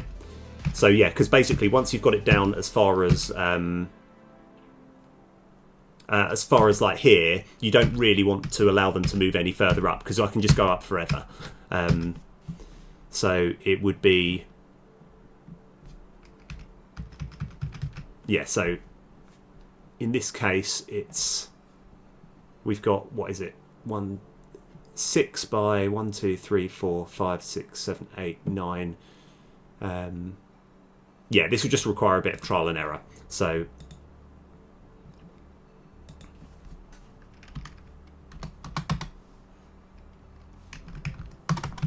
if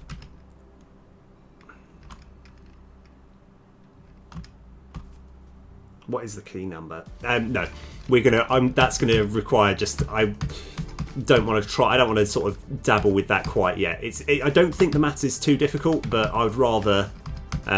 So yeah, let's just go make this a little bit faster. Let's go make it say 0.2. And in theory, yeah.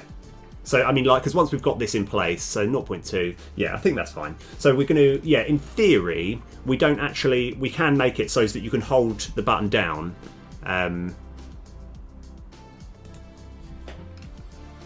So let me just have a little test, because, yeah, that felt a little bit slow.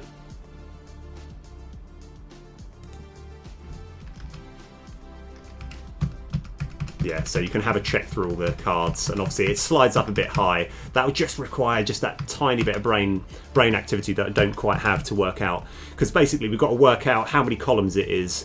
Yeah, Okay, I'm pretty happy with that. And oh yeah, what happens when we close? Does it close everything? Does everything close okay? Yeah, that's fine. Let's go, first of all, make sure we get rid of the cards before we fade it away. So we're on the card library script. In the unsummon routine, we actually want to do all of this after. And so this is a prototype. Okay. Yeah. So let's just have a quick look. Check this is how it's going to go. And another big key factor is, and something which is kind of good and useful to sort of test with, is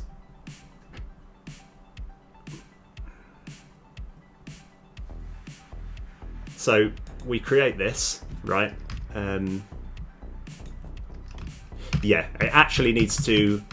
I've realised we actually need to change the up and down buttons over, which is fine. That's the slight problem that we've got right now is at the moment they're being shown in a somewhat random order. However, that's it. Although it is randomised, we know our next hand is going to be either these 5. I think it's going to be these 5 or the other 5, and we kind of want to prevent that. So it's either going to be these 5 here or these top 5. I'm going to just experiment to work out which one it is. It's the top 5. Okay, so obviously that's giving the player an unfair advantage because they will know what cards are coming up, and I want to just maybe put it in alphabetical order or something like that. Make sure that they're not actually, you know, I don't want to give them an unfair advantage. So they won't be able to see what cards are coming next. I know that Slay the Spire, you get a particular artifact or a particular thing that you can collect, which is like a permanent upgrade, which allows you to see what cards are coming in what order. And I could have something like that, but at the moment it's just coming by default, which we don't need to worry about. Right, so that's good. Right, so all we need to do now is do basically everything that we've done. Oh, hey, rock and roll. Did someone follow? I might have actually swapped off the follower thing. Oh, I did. Yeah, sorry about that. Oh, yeah, welcome to the stream. Yeah, nice to see you. Right, we're currently in the process of allowing to see the cards that are in your deck, and we're going to do the same for the discard pile, which will be awesome. Right, sweet. Okay, so we have got our discard pile. Let's go into this. I think this will actually be very similar. There's going to be quite a bit of just copying and pasting.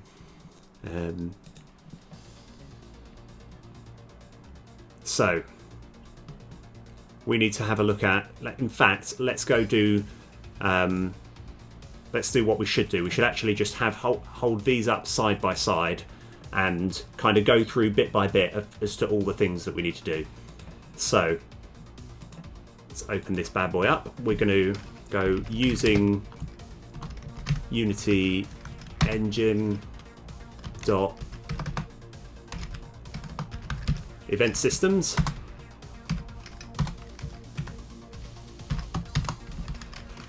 iPointer click handler. So right now we've got we want kind of all of this as well.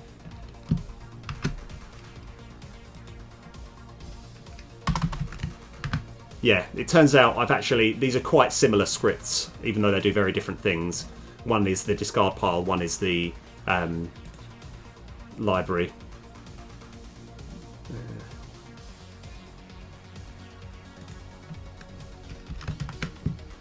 We want that.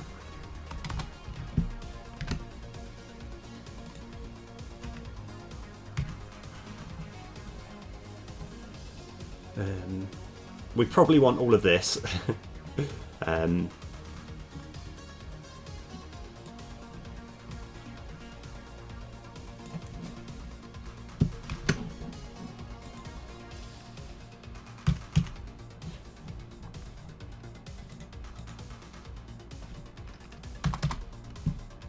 Now we will get some error messages over here. So here we want the discard pile SR.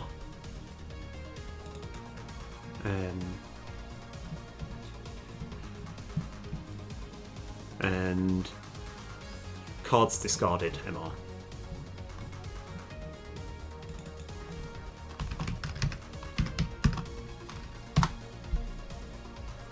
So this will be cards. I can't remember. Okay, so I've got a variable somewhere which is going to indicate the number of cards that I've got in the card SOs in discard pile. That's fine. Let's go copy that. So yeah, essentially we're translating all the things that we've just done so that it fits in the discard pile as well.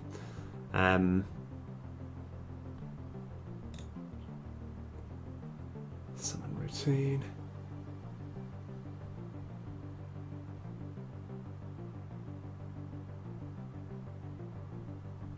Sorry, I haven't scrolled down enough. Okay, there we are.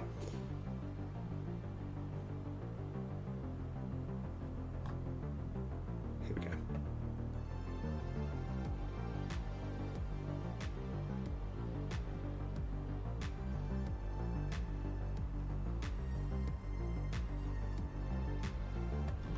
I think I'm.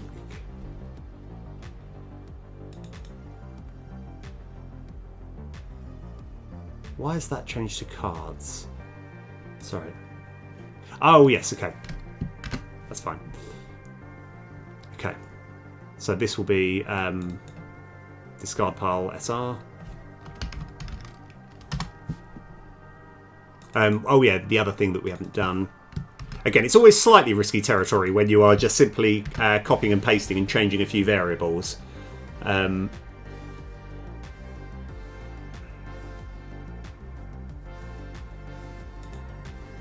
I'm going to have...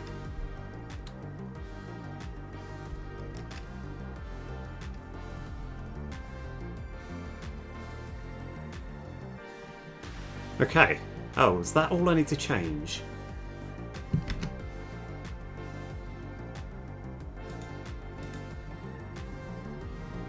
Okay. Let's give this a shot. Yes. Sorry. Yeah. Gliss. That's actually a really good point. Actually, this might be something that I sort of work on off stream. I know the reason that might be a little bit awkward. So having actually ×3 or ×10 or however many cards you've got. The reason it gets a little bit confusing, but not really. This isn't like. This is more just sort of like considering is because you're going to have. There's going to be some cards you're going to have like a there's where you have like army recruit where you get like 5 attackers. You can get like level 2 version. But yeah, I could just quantify that. I think you are right. That's something that I do want to do. I'm not going to do that just yet because it's going to hurt my brain slightly. Right. So I think this is all we need to do. There's a chance it won't work at all, and I'll have to actually look at it because in an ideal world this just works perfectly and I don't need to worry and I don't need to lose too much sleep. But if it doesn't work, I'll probably have to break down and look into it slightly more detail. Right, so let's have a little play. So 1, 2, 3, 4. I'm terrible at this game, by the way. It would have made way more sense to create these first. Right, end's turn. Oh, of course, there's only 2 cards. We haven't added a thing. That's fine. We haven't added a hitbox to it, which is easily done. Discard pile. Boom, done. Okay. Right, let's try again. So yeah, I think the slight problem, if I click now, it's going to say YARG and there's going to be an error message. So I'm going to end turn.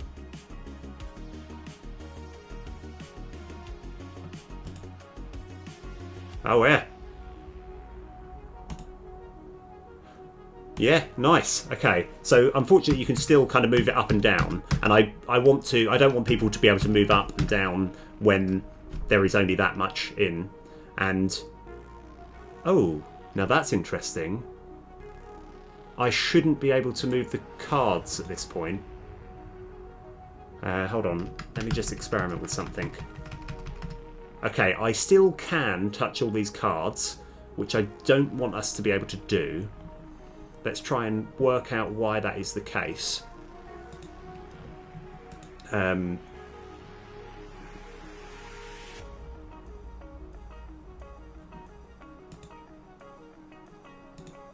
So let me just... Oh, hold on. If that was... Oh, yeah, everything's fine. Yeah, I know what we need to do. So I think, to my understanding, the hitbox is not big enough. So if that was to be, I think, what is it, 20 by 20?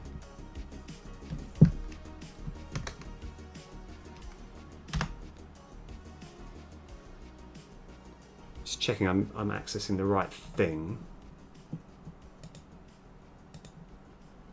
Okay. Hold on.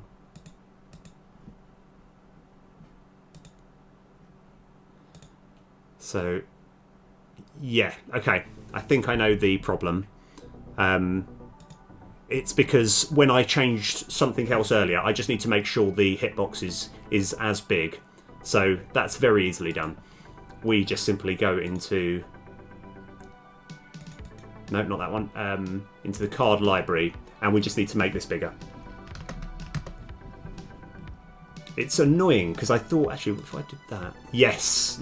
If I click that, it shows where the hitbox is. And before, it was just 1 and 1. So it was only covering that small amount. Whereas if we make this 20 and 20...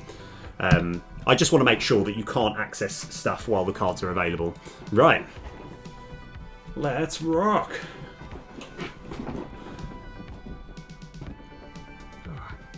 Nice.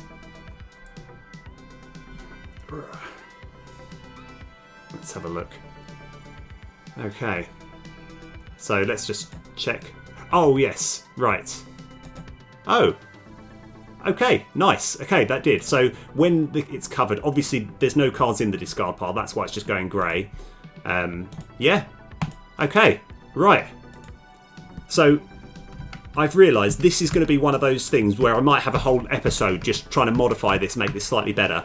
And like you say, Gliss, I'm going to probably just match all the cards together so you have like something times 3, so it's not underwhelming. And the wonderful thing about that is it will it won't eat up as much processing power as well. So even though this is even though this is a kind of like early version of what I'm looking to do, I am quite happy with this. So I'm actually going to have a quick break and make a coffee, and we'll work on the next thing, which is, I haven't actually worked out. It's going to be either putting the armoured units together. I might even have a nice break of sorting the armoured units out. Because that one should only take me about sort of 20 minutes, and then we're going to make a start on the info thing, which I'll explain all that later. Right, anyway, let's rock. Right, I'll be back in just a couple of minutes. I'm just going to make myself a quick coffee, and I will be right back once I found the thing. I am not smooth at this. Right, okay, it's going to be break. Yes, okay, right.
Yo! Right, let's rock! Yeah! Wicked. Yeah. Cool. Right, welcome back. Right, so, I mean, to me, and anyway, yeah, let's go. Right, so, we're going to do something a bit simpler and a bit easier than our card library. I actually like the progress that we've made. Why is that there? Oh, okay, yeah. I see what's going on. Right, okay. We do something a little bit simpler, a bit easier, and then we'll see if we can do the other big thing later. But let's go with the nice. We're going to just get some armor. We've got a nice little fun animation that we're going to put on, and let's go. Card sprites. It's not that one. It's over here. Armour.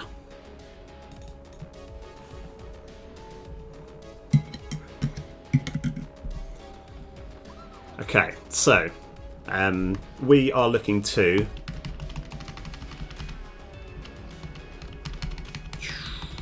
right. I'm just trying to work out. I don't know why there's a fading one, but that's okay. Right, so first of all, actually, this should be quite simple, really. We just need to go Control-Shift-S. We're going to save... I'll have a new folder, which is going to be Armour PNGs. Armour PNGs. No, just Armour. It's fine. Plus, what were the key numbers? It's something like 92. It's not 92. Let's find out. 96, 192, 384. What is he talking about? Where is he going? What is he doing? Right, don't worry. This guy, he's got a plan.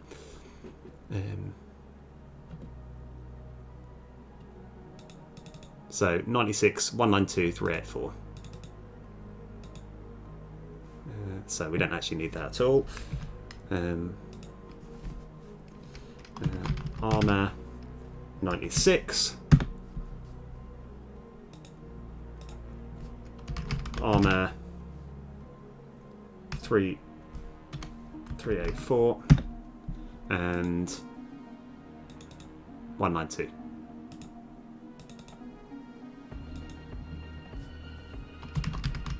He's a madman. He's just making random folders. Doesn't mean anything. No, don't worry. It will make sense soon. It'll make loads of sense. And you'll be like, oh, I see. You know.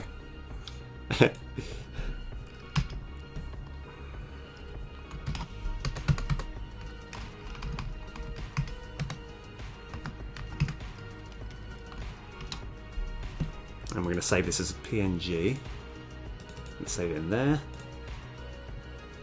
Now, sprite size, 256. So this one should be a slightly lower quality, which is good. That's what we want. Control-Shift-S. We're going to save this as 192.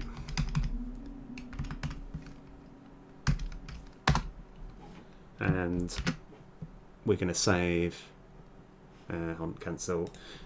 We're going to go sprite size 128. Okay. Yeah. So this is going to be for. I think we're going to use this one.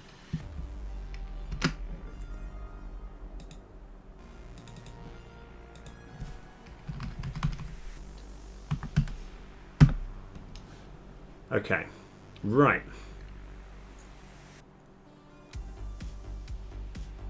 So, we made all of this. We don't need this 92. Let's get rid of that one. Okay, I think we just need all of these, which I'm just going to... Oh no, what have I done? Controls. I somehow completely duplicated all of them, which would have added a whole layer of confusion, but it's okay. I undid that mistake, so everything's fine. Okay. Right, so sprites, bean, folder. I'm just going to have armor. Just armor should be fine. And I've got to remember what size all of these are. So this is 96. So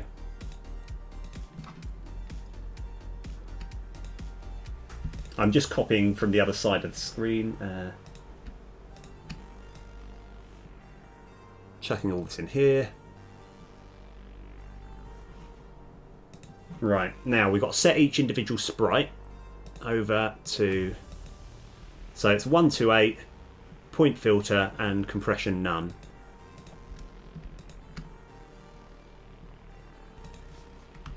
This is just so they all fit and they all look good. If you have bilinear, then all the images look all fadey and a bit rubbish. It's obviously designed for when you've got slightly more higher quality meshes and stuff, but we don't need that. So, oh yeah, apply, that's fine. Now, let me, oh yes, right, let me just move my head, move my big head all the way over here. So I just want to check, I'm just having a look at these images down here, just checking that they've come across.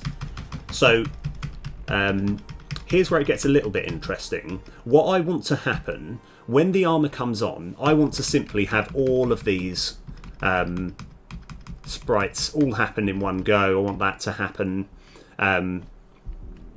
However, when I want the armor to fall off, I want to start from here and it just to sort of come apart. So I think we make a start with, so we actually have, trying to work out the most efficient way, because unfortunately when we're trying to access all of these in one go,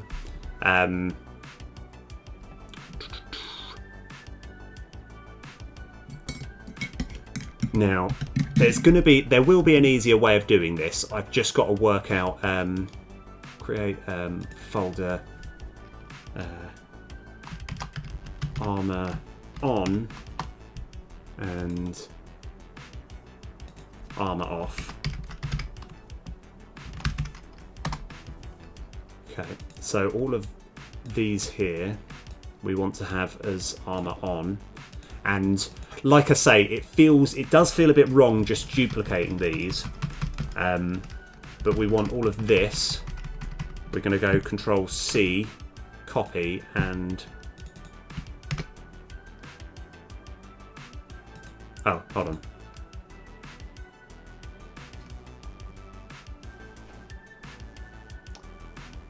You know what? There's got to be an easier way of doing this, yeah. Because let me just try and have a little play around.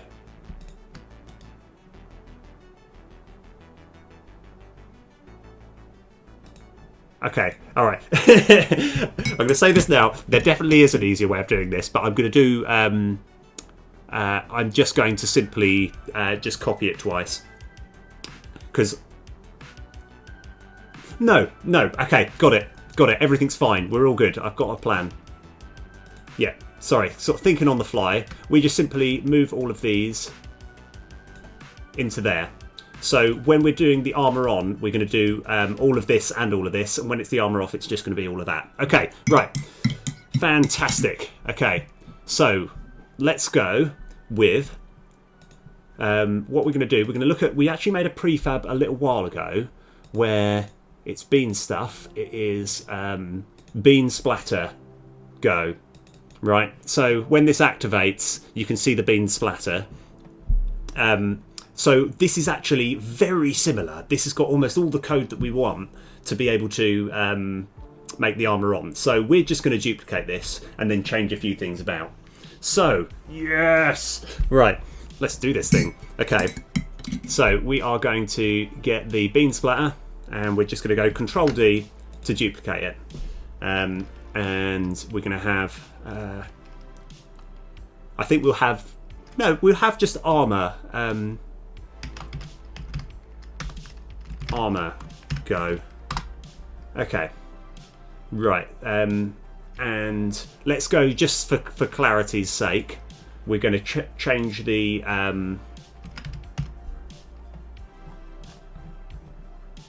change it to, yeah, this one's fine, doesn't matter. This is just purely as a placeholder, so we know that it's the Armour one. So now the one thing that you might notice is I've got an empty game object and this one is attached. The reason being is because the actual sprite of this is a different shape to the regular beam sprites. So when we're creating it, we want to make sure it creates at the same spot. So I've just moved a couple of things around. So let's get this together. So what have I done?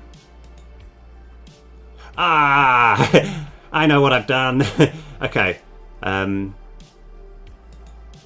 So I just need to change a couple of things around. This is no problem. I've changed the names of a few things. So this one we want to go back to being the bean splatter thing. I see what I've done. I see it. Yeah, that's fine. So we know that one's there, and the Armour go.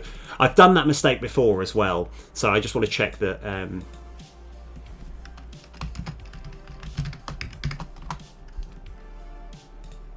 Yeah, this is more for clarity, so there's no confusion when we're putting it together. Just pick a random one. So here we've got our bean splatter script. Now let me edit this and see what it actually. Yeah, I think we just create a separate one, even though our script is going to look very similar. We're just going to create a Armour. Yeah, summon Armour script. Create Armour script. Create Armour script. Done. Right, boom. Let's go. Okay. Now, bean scripts. Bean splatter script. Yeah, let's go create another one here. Create C# script. We're going to call it Armour creation script. Okay, we don't really need that anymore. And let's go close all but this, because we want to use this as a bit of a reference, so when we're creating this, it's going to look similar. Right. So let's go get rid of all this.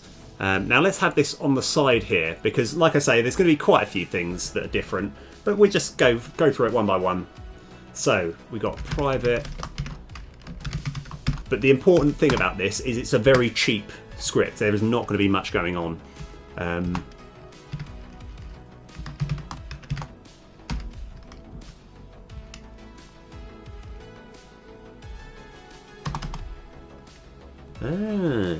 Yeah. Oh, it really is cheap. I didn't realise, because the actual sprites we're giving it to it when we're creating it, which is a good plan. Okay.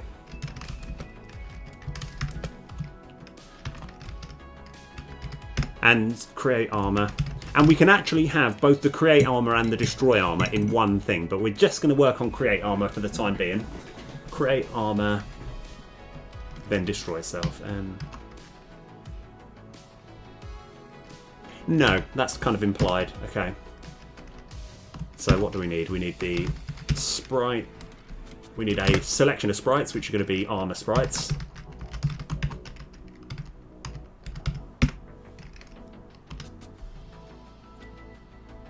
Oh yeah, layer order. That was it, yeah.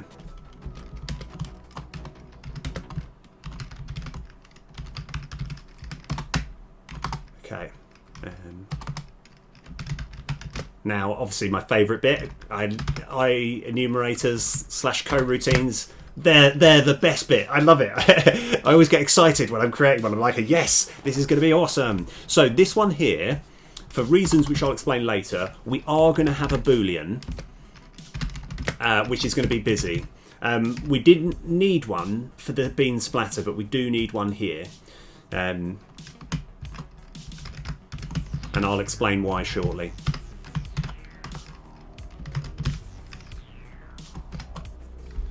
We're just going to have all of these same arguments.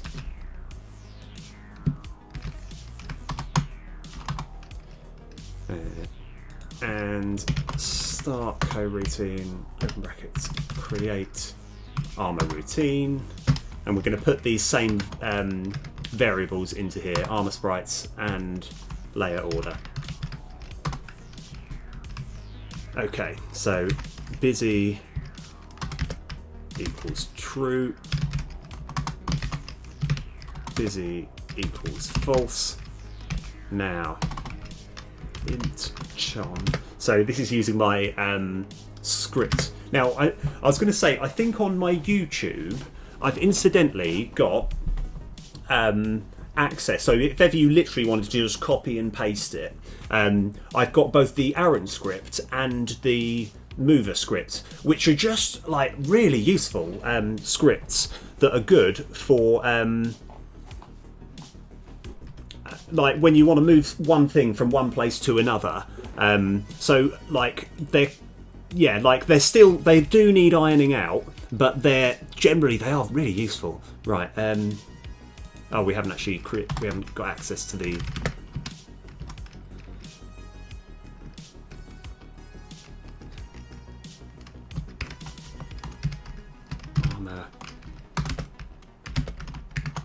Get component in children, because it's the actual main game object is just an empty game object.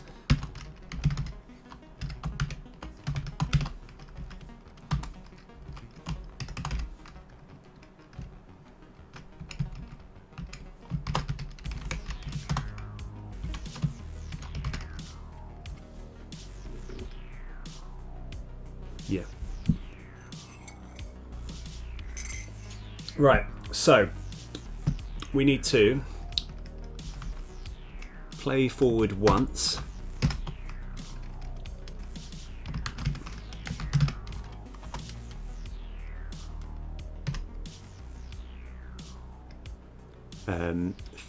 Finishing sprite, I think it doesn't actually matter, but we'll have oh no, hold on. So now we need the armor, yeah. Armour sprites, and our finishing sprite I think we can just have as null, it doesn't matter. And the anin speed, I kind of want it to be roughly the same as what that is, so I'm having it so the whole thing takes 0.5 seconds. Okay, and then we want to destroy itself afterwards, so in fact, I think we've got all the information we need from this, so we don't need this anymore. So maybe we'll just make it a little bit easier. So while Arran.instance.chumbles. And yeah, incidentally, the reason that I made a like this Arran script and the mover script is purely because I noticed I was doing a particular series of code like over and over again, and I just thought, why don't I just have some big master script, some big daddy script that I can just do all of this without having to like type out this big rigmarole every time. Anyway, right.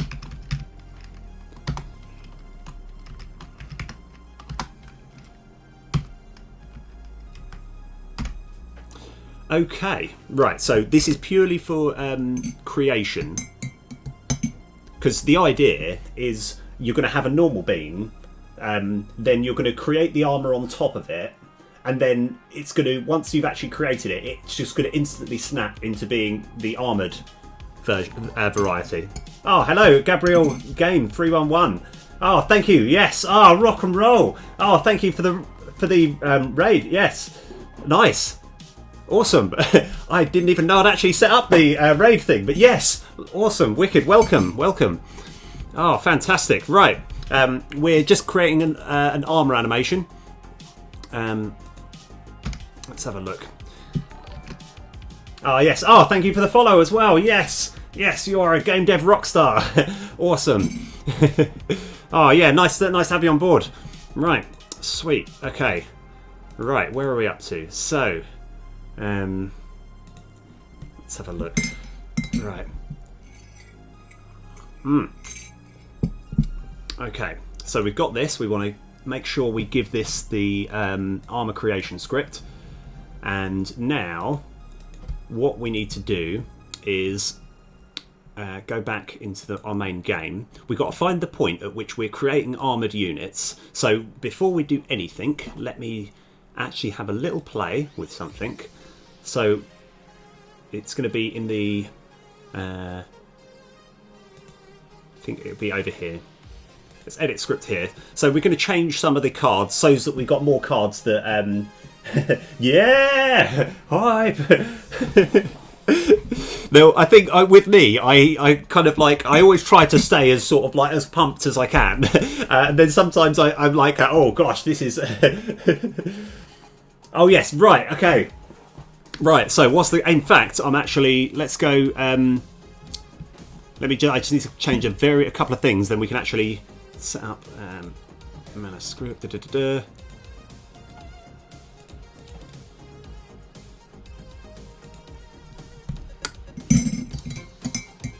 So set up basic deck. This is the bad boy. Right, okay. We probably don't need quite as many angry chucks now. Let's just move that down to 2, that down to 3. But we want more of these army cards. So let's have 10 of these and... oh yeah, actually no, we'll have say 5 of those. Sorry, I'm just making numbers up as we go along. So... Oh no, actually, yeah. Let's go 2 of those. So... We're just making sure we've got the sustained attack. Let's go have 10 of these and metal wall, 10 of those. Right, boom. Okay. So what is the game about? Now, like it feels weird because I often try and keep saying, oh yeah, this isn't Slay the Spire. It's a game that I'm hoping to make it sort of have a similar feel to Slay the Spire, but there are still going to be different mechanics, different things going on. It's not Slay the Spire. So we got this big blob and we are looking to build up an army to fight it. And so you can get attackers and defenders. So we've got 5 attackers, 5 defenders. I've got another thing here which can give armour to our attackers and draw a card incidentally as well. That's fine. I'm kind of gutted. I kind of wanted to use that. So and I don't know if you've noticed, so 4 of these attackers have become armoured. Let's go create a bit more of an army. Yeah, probably should have used our Angry Chuck. In fact, let's go use it now. So what this does, this is, if ever you've played Slay the Spire, it's something similar to a power, but they're going to be called totems. So you create it, and then a little guy here comes along, and he basically is saying, whenever we're creating any attackers, we're creating 2 more. So, and rather conveniently, there's no attackers here, so I can't show that off. So I've got Metal Wall, which turns all of these, turns 10 defenders into armoured defenders. And like my next current thing that I'm working on is having a bit of an animation that comes along every time you create an armour, where like the armour sort of comes in and sort of seals, and it's going to hopefully look pretty cool. So let's go create more of these. Why don't we give some of these attackers some armour, and let's go turn the rest of these into armoured things, right? And so when the actual combat does begin, we've got his life and his attack there. So let's go create some attackers. And let's go make some of them armoured. Brilliant. Right, now if we go end turn, he's going to smash into those. And and all of the armoured guys are going to, well, all of the non-armoured guys, they're going to attack and die, and all of the armoured guys, they're going to attack and just lose their armour and become non-armoured, so you can still re-armour them up afterwards. And you kind of want to get his health down before he destroys your tower. Now, we've got enough defenders so that we can block his attack, but if that doesn't happen...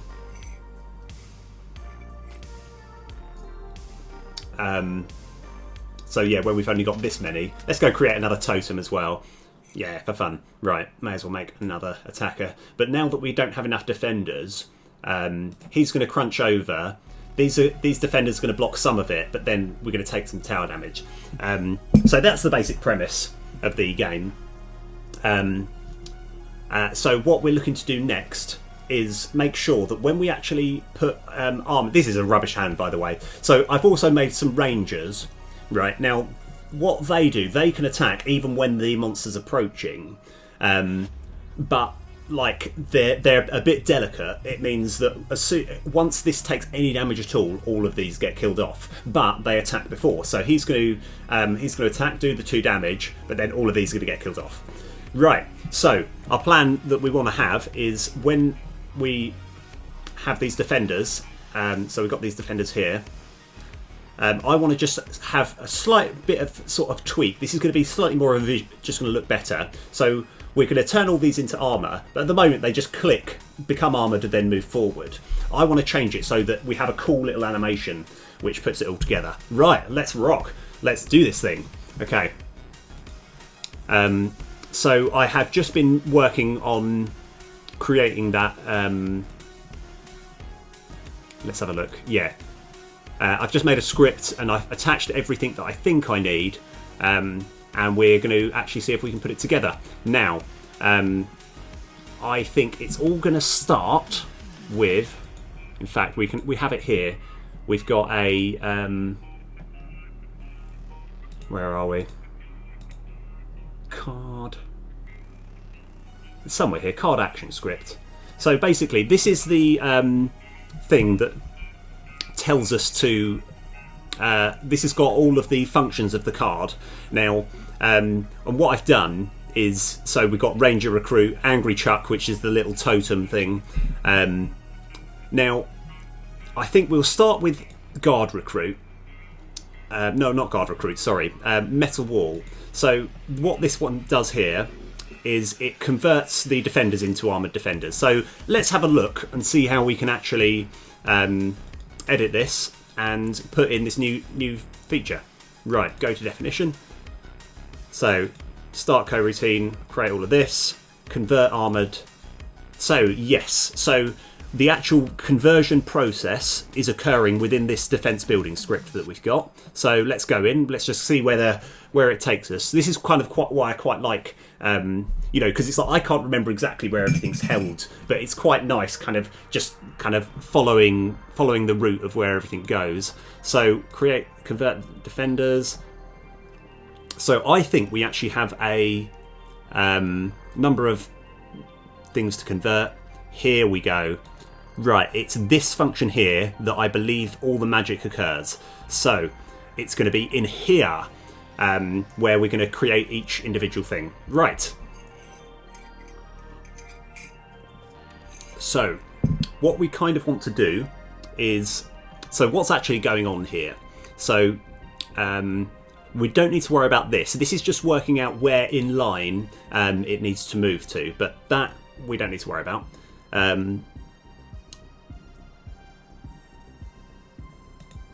Get move sprites. Okay, so I think we need to fit all the stuff about here. All right. So what we're looking to do here, we're going to create the armor creation game object on top of the beam.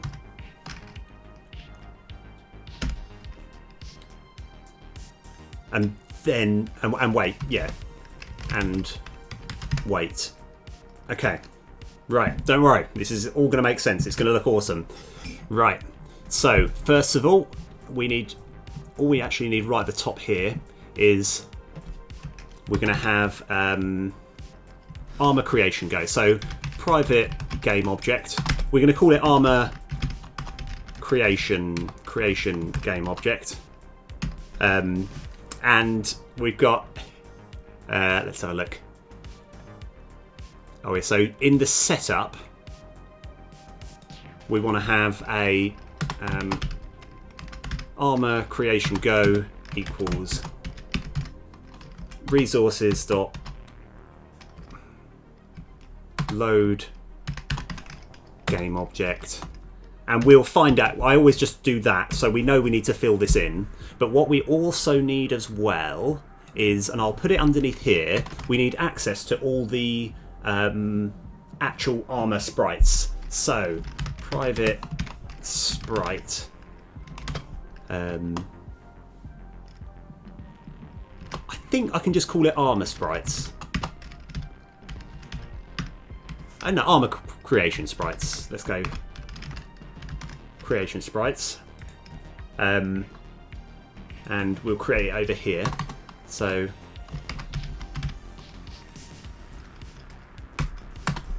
now here's where it gets a little interesting. This is where I'm going to experiment with something, because I've never actually, because the slight problem we've got is there's sprites that we need from 2 different folders.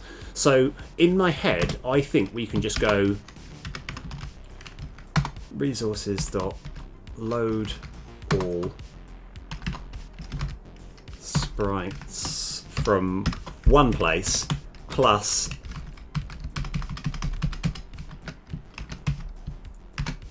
from the other place. But I don't actually... Oh, no. No, we can't. Okay, that's fine. So how do we deal with that?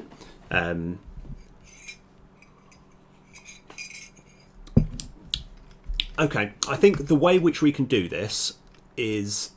Oh, so good. I was really hoping that was going to work. So we actually just need to put it all into one folder. There is a way of doing this. I just can't quite... Because I know that I think I have come across this problem before. But so for the time being, let's go make life slightly easy on ourselves.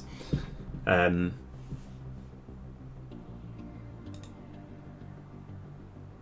no. No, hold on. Okay, let me just try something else.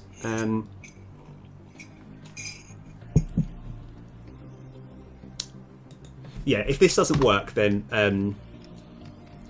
yeah, we're going to have another series of sprites. Private sprite. Oh yeah. Sorry, I know exactly. Yeah, this makes a lot more sense actually. Shine sprites. Okay. So we're going to have Armour shine sprites equals resources dot load all of the sprites from a particular place, and we'll work out where that place is. Okay, so yeah, which will mean I'll have to do a little bit of tweaking in here, but this really is not too much at all. So we're going to have so yeah, I'm just going to change this just a little bit. Actually, yeah, I'll change that in a sec, don't worry. Okay, right, let's just go find where all these things are. So Armour creation, go. Right, where did we put it? I think we put it somewhere in the...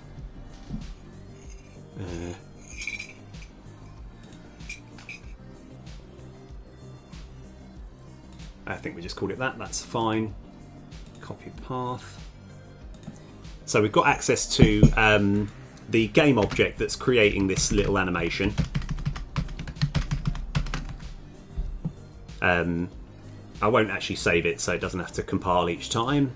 And we need access to the sprites, which are here.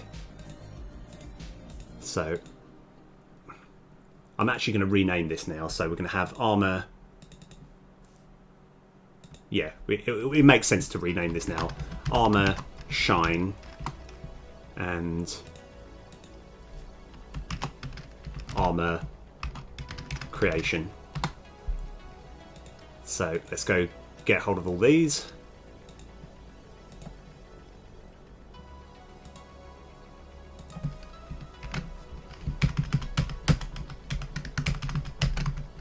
And let's get hold of these ones.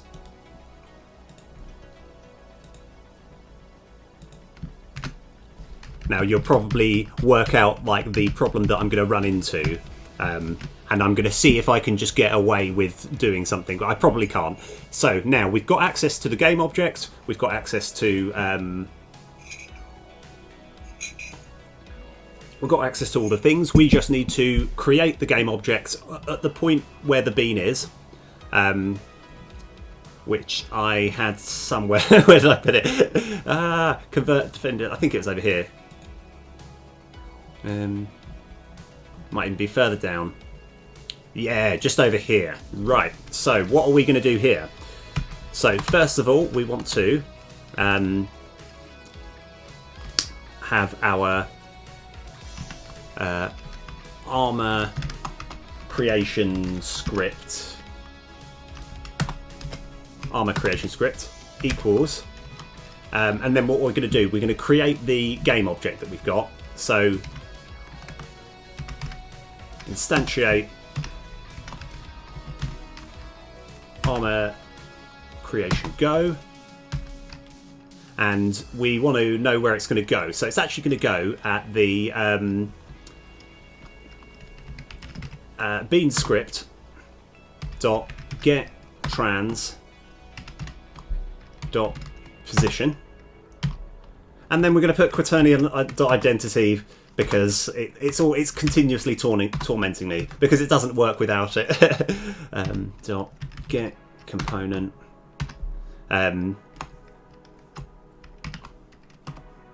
Armour creation script. Okay. Right, now we want to so here's the bit which I was not sure if it's going to work, but we'll find out. Dot create Armour.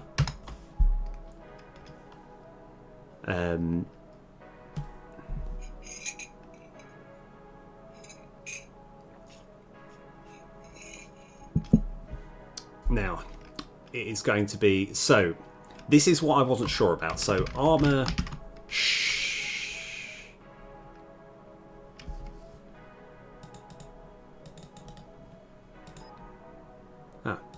yeah, sorry, I see what the problem is. Yeah, Armour creation sprites. Now I don't know if we can do this. If not, there's plenty of ways around this. Armour shine sprites, comma.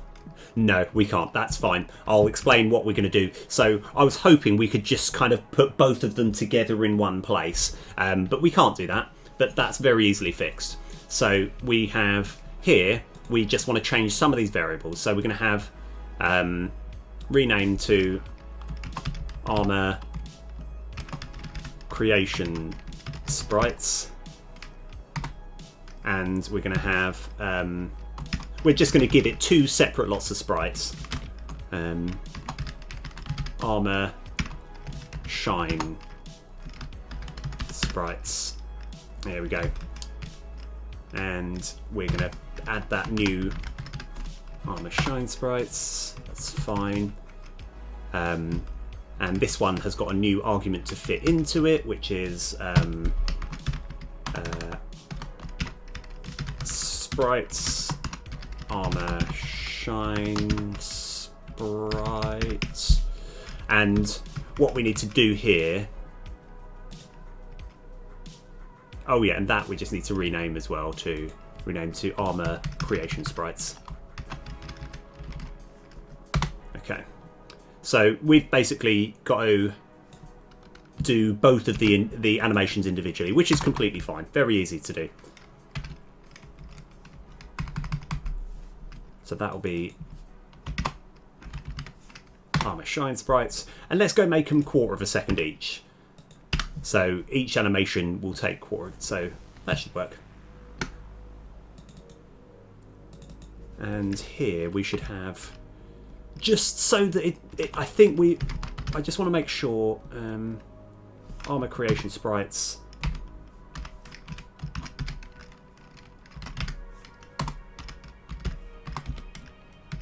So what I'm doing here is I'm just making sure that the last frame of this, it does actually come up as the Armour create. I don't think we need this, but I'd rather play it safe.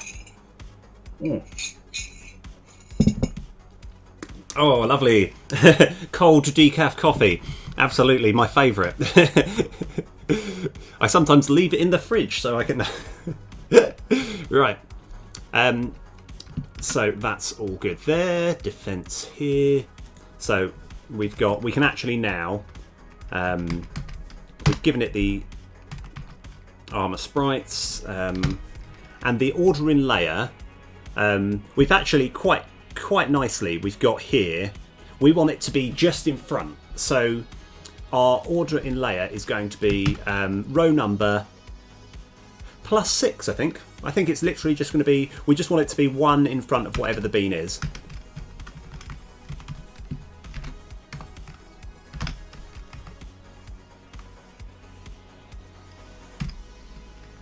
I think that should be okay. Now we need to while Armour creation script dot busy. So we're just waiting for the animation to happen. We're just, yeah, so and we've got the yield return null, so nothing's going to continue. And is that everything we need? I just want to check that we are actually setting this. I don't think we are. So yeah, all we actually need to do here is Armour sr dot sorting. No, it's sorting order equals layer order. That's fine. And I like to fit everything in the routine. So let's just put it in the routine. Right. Okay. So now. Again, loads of things that can go wrong, but I think we're ready to give it a shot, see how it all works. And if that does work, it'll be quite easy to do with the attackers as well. But we're just focusing on the defenders at the moment. So we're going to kind of hope that we've got a we're going to hope that we've got, yes, okay, perfect. Yes, we've got this and this in the same hand, which is exactly what we wanted. Right.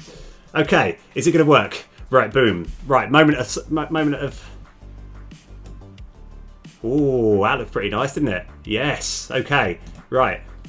Let's go create more so we can. So when we get another defense wall. Yeah. Right. Okay. Let's go. I quite like it. I quite like it. I don't know. Did that happen too fast, or does that look all right? I don't know. Either way, that's essentially what we were going for. We just need to do exactly the same now, but for army, for the army guys, for the attackers. Right.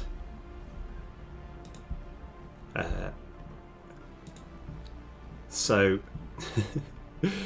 right, it's going to be. We need to get hold of the buildings. I think it's just the attacking building script, and we just got to basically what are all the things that we've done.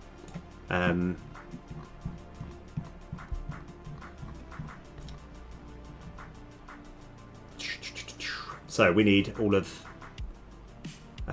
this one here. Let's go put it here. We need these ones here.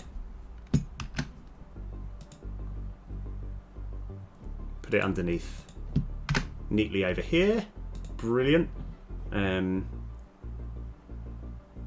We now need to make sure we've got access to it. So all of these things, we're doing this in the setup. So this one here.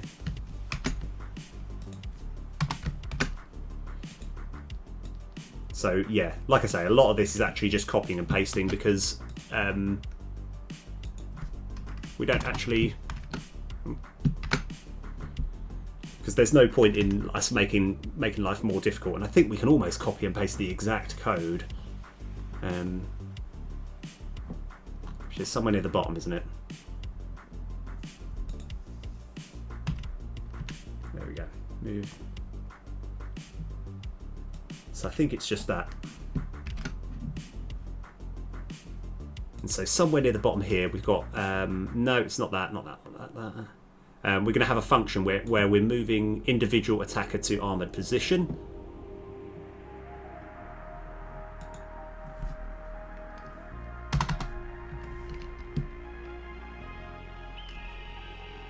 It's not quite there.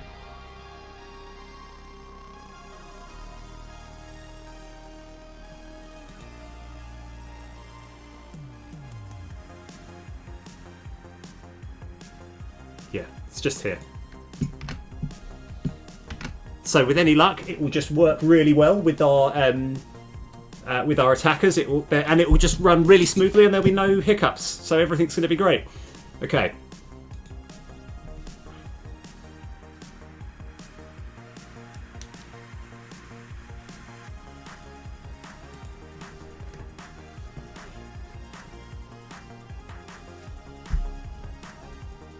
Right, okay, so we've got some attackers at least, and guess go make some more attackers and some defenders. Now, at the moment, I think you can click end turn now, and I actually no, I don't think you can, but right, okay. So let's just do the tried and tested one, the one that we know works, because I just quite like that animation. That's pretty cool. Right, now, will it work? Will everything work with the attackers, or have I missed the spot? Okay. Yeah, nice. Let's just have another. Yeah, that's perfect. I like it. Okay, right, fantastic. Okay, right now, that's that bit done. We just need to make a separate animation to occur for when they lose armor, which should still be fine. So what we're going to do first is we're going to have a little look. Now I could make a separate script for this. I think we can actually still have it all on the same one here. So let's go get rid of this now. We want to have destroy armor. So yeah, I will just create it from scratch. It'll be a lot easier because what we're looking to do is have the same animation, but we're just going to have the armor creation sprites, but do it in reverse. So it's as if their armor's going wah, just away, but like when it takes damage. Okay, so public void destroy armor.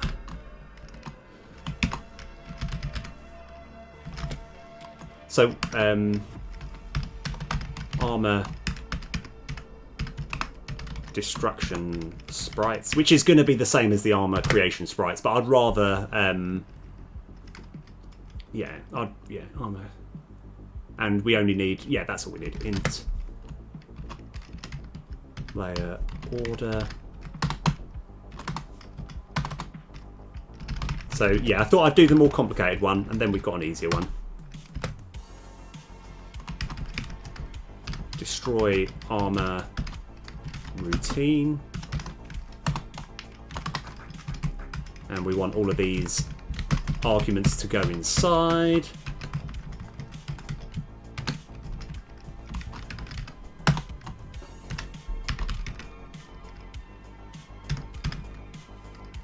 Destroy on routine.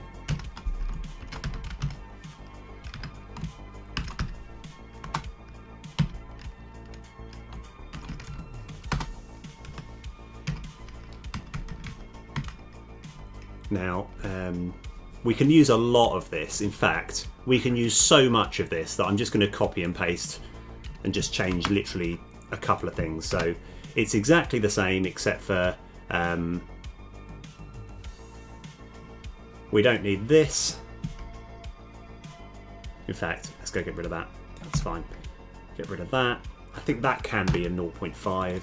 This will be armor destruction. Int and what we want to do as well is we want to have play backwards once. Okay, so that is literally it. That's all we needed to do.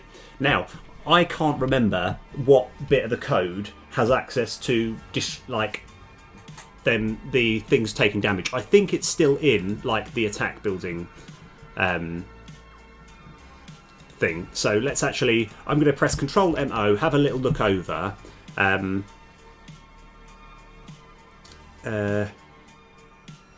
So make, so I know it's around here somewhere. Make convert attackers to armored attackers.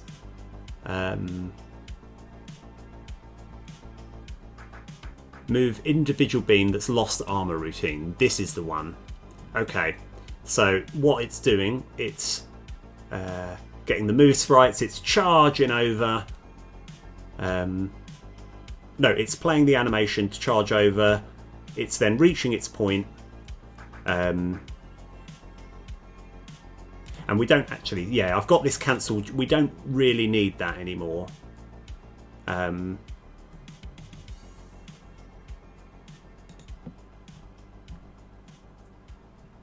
I think what we've done, so I think we just need it here. So yeah, this is the point. So it's line 348.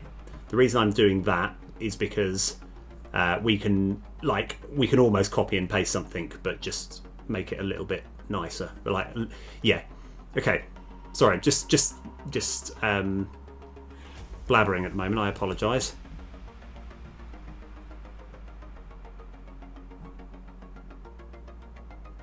So we need this. And we're just going to change a couple of little things. So 348. There we go. Right. Except for... So we're still instantiating it at the same place. We're still creating it at the same thing, except for this is going to be destroy armor. And we still are actually putting in the armor creation sprites, but we just don't need the shine sprites. And then we're waiting for it to be busy. So I actually think that's literally all we needed to do.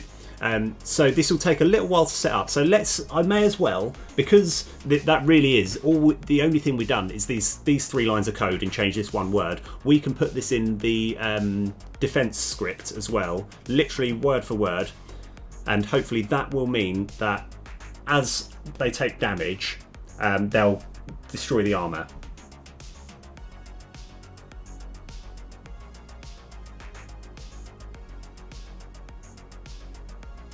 Yeah, okay.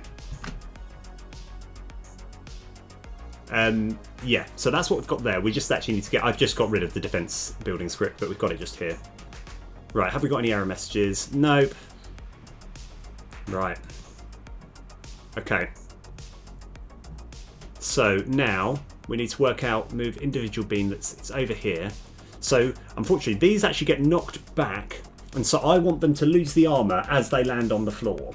So, how do we do that? So move to a point. This is where the randomness goes. So once it's landed, we're now going to put it there. Okay, right. I think that's good enough. I think we give this a shot. So we're going to play around with the armor. We want to see if they lose armor just as well as they gain armor. So let's give it a shot. Right.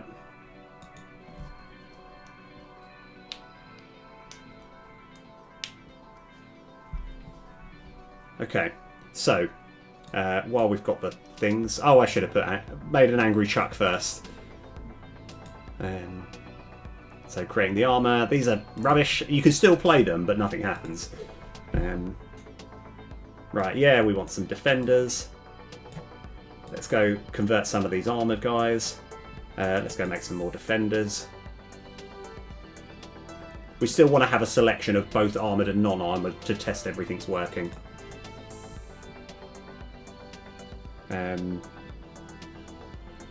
Let's go create that. Oh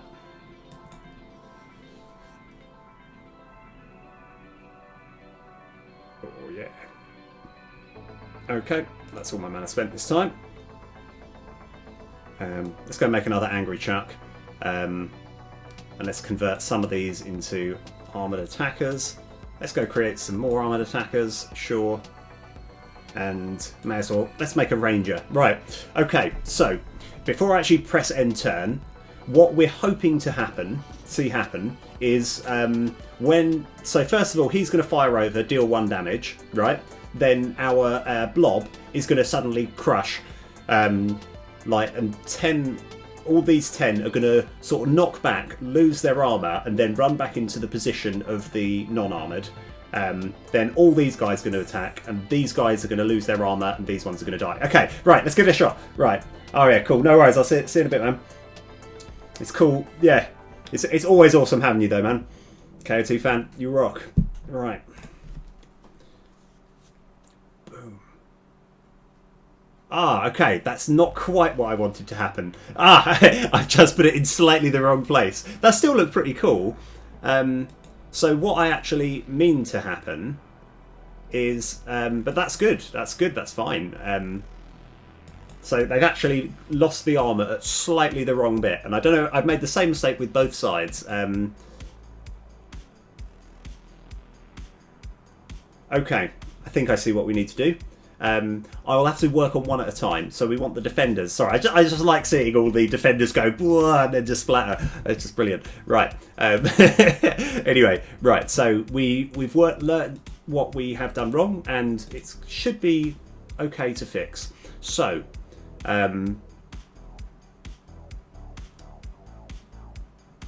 So we're on the defense one first. We just need to move this somewhere else.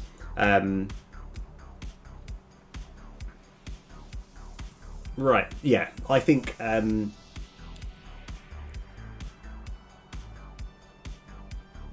right, I'll just need to do, let's just work out exactly what's going on here. So this individual bean, we're adding it to our regular defender bean script. We're working out where it should go.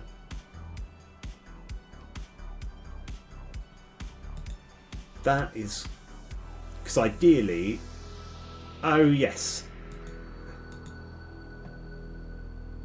Play forward. Oh yes, okay, right. So, I think this just needs to go down because this is the point where we're converting our sprites, our armoured guys into non-armoured guys. So I think we just need to move this down to there.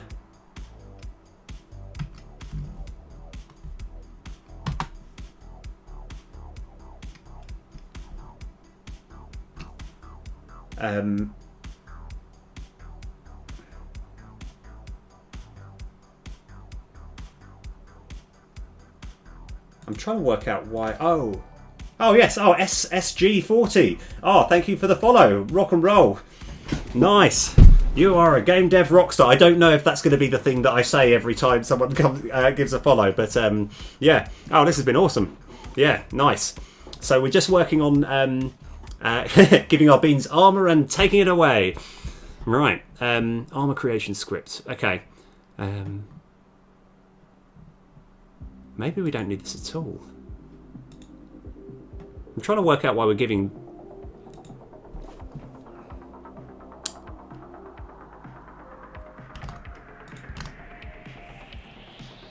Okay.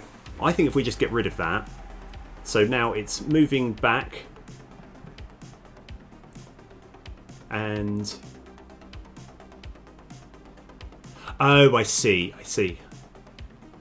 Yeah, let's give this a shot. Ah, rock and roll, yeah. Ah, no worries. Yes, good to have you on board. I'm doing a little bit of a technical bit now, where actually, I think we've just got rid of all this altogether, and we're going to see if that works.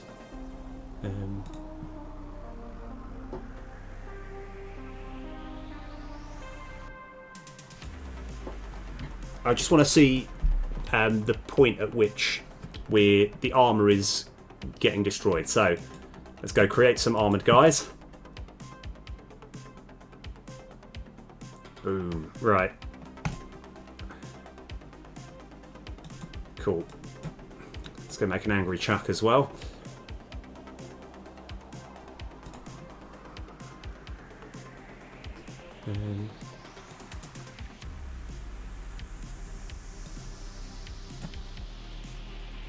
Let's go make some of these guys armoured. Okay, that's... Oh yeah, we may as well convert all these into defenders as well. Actually, this would be... If that's actually quite a good setup. Right, so these guys are doing their thing. Right, now, I've just got to pay a bit of attention. So I'm going to kind of I think is it Control Shift P? Control Shift P. Right, that does pause it. That's kind of what we want to look. So I'm going to press End Turn, then quickly Control Shift P, so we can actually break down every bit that's occurring. So, okay. I've just unplayed it. Okay, I shouldn't try and do things on the fly. I think we just give it. We just don't bother trying. We just have the. Yeah. So yeah, I won't try and do that again. I'm just going to. I think I just press Control P instead of Control Shift P. Anyway, all we're looking at the moment is we want to just check that the armoured guys, when they get hit, they're still in armour, and as they land, they then lose the armour. So let's give that a try. Let's just chuck some attackers in as well. Okay. Okay, no, I still got it at the wrong place. Right, so they're losing the armour at the wrong time, which is fine. I've got to work out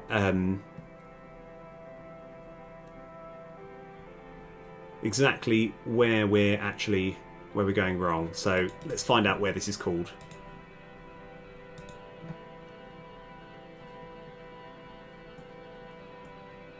So it's over here. Move individual armor that's lost. Yeah, okay, that's fine. Because yeah, this is why I love sort of going back, because I've actually made things sort of clear-ish, so I know where I'm going back to. So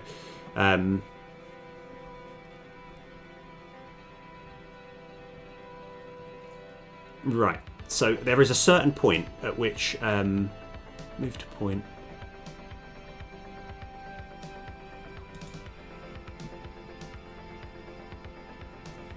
So I've got to cancel the animation.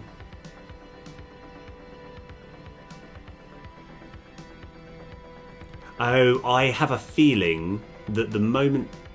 This is only the move back, that's why. Okay, right, this is where they're moving back. Okay, that's fine. We know where we at least know where the problem is, because yeah, this whole co-routine here is purely dedicated to the beans that have already been knocked back. So we've actually we were looking in the wrong place. So if I actually just go Control Z, Z, Z, Z, Z, Z.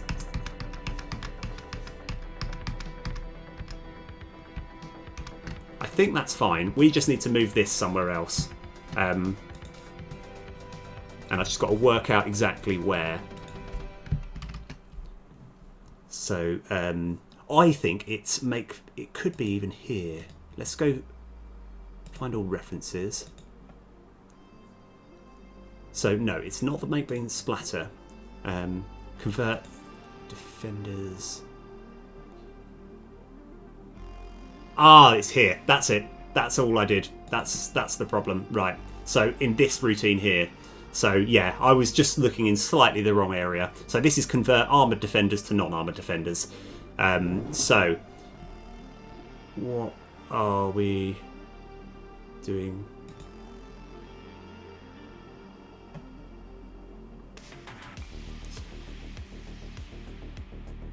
So, convert. This is the ticket, right? So yeah, this is where it bounces back, and then as it lands, that's when we want to do it. So oh yeah, we don't actually have access to here, but that's fine because we're still putting this bean script. So like this is just working out the order in layer, like where it's going to come to. So we just need to. Yeah, that's fine. We're going to go bean script dot get hold of our yeah, get hold of the sprite renderer that's in this bean script. Dot sorting order +1 because we want it to be just in front of where the sprite is. Okay, right, let's rock. I think this is fine. We actually don't. I copied and pasted, so at the moment this is going to look a little bit funny because it's going to have this destroying armor animation twice. But let's just see if that works, and then we can do the same for the attackers. Yeah, but I see what I've done. I actually picked the wrong function in which to put it. So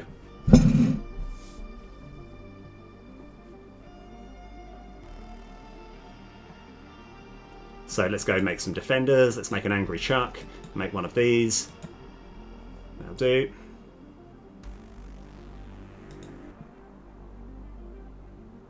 Let's go make some more defenders. Make one of these. Ah, yeah, right, okay. Right, converting all these into armoured guys. Let's go and make a little ranger as well, why not?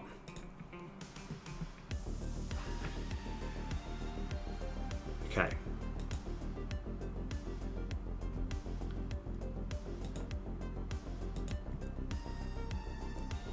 Okay.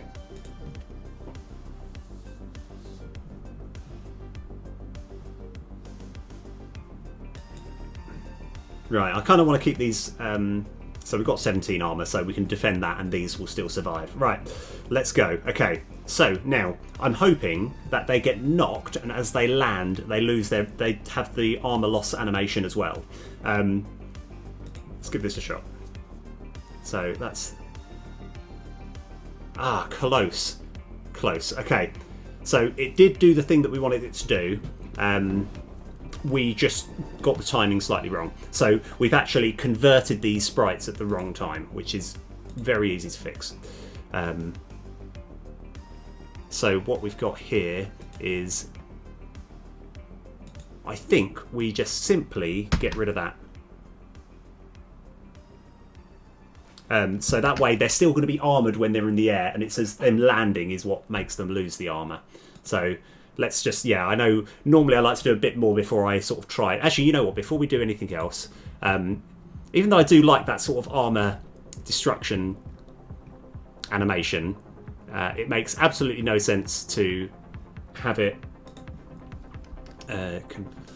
so we're going to be moving...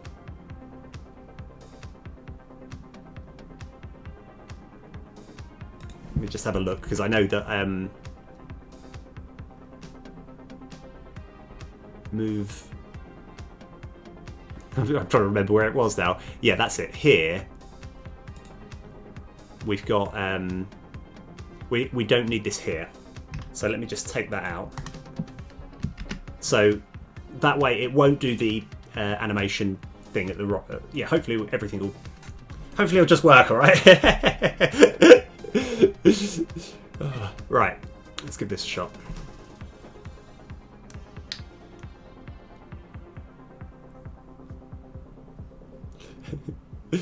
Right, okay.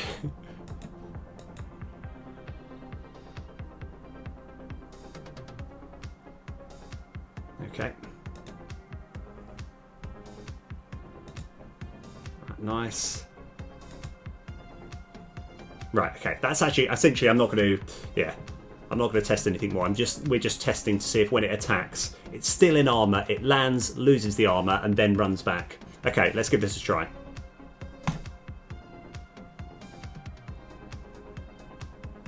Okay. I think that was okay. Let me just see exactly what's going on. So we've got the armors here. So he attacks. Oh! Oh, I see. Yeah, that's fine. I know how to do this.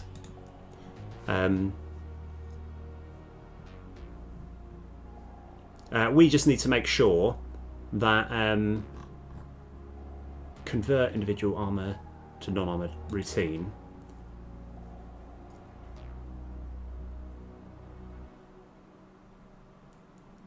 I think we still need this, but so this is where it's converting it back to its idle sprites, and we want to do it kind of at the same time we're creating this. So I think this should work. Right. Nice. Okay. And then we're going to do the same for the attackers.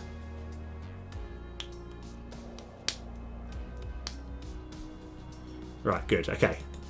Good solid opening hand for exactly what we want to test. Right.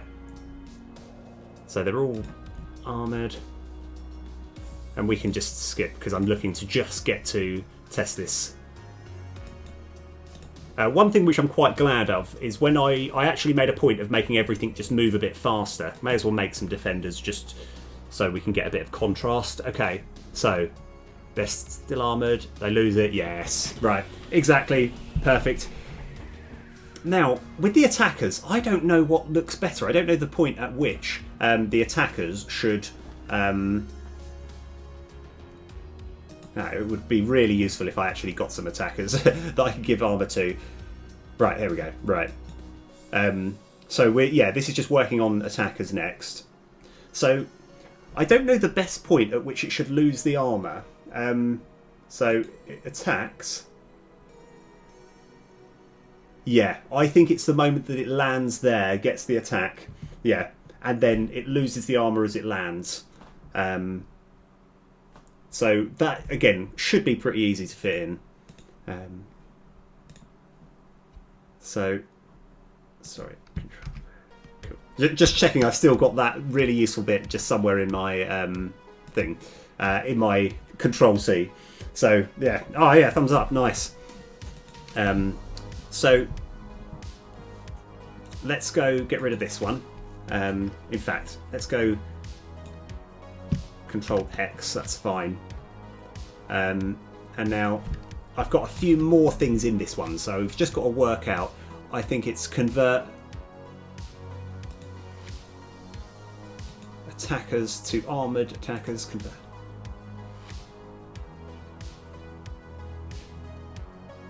So, yeah.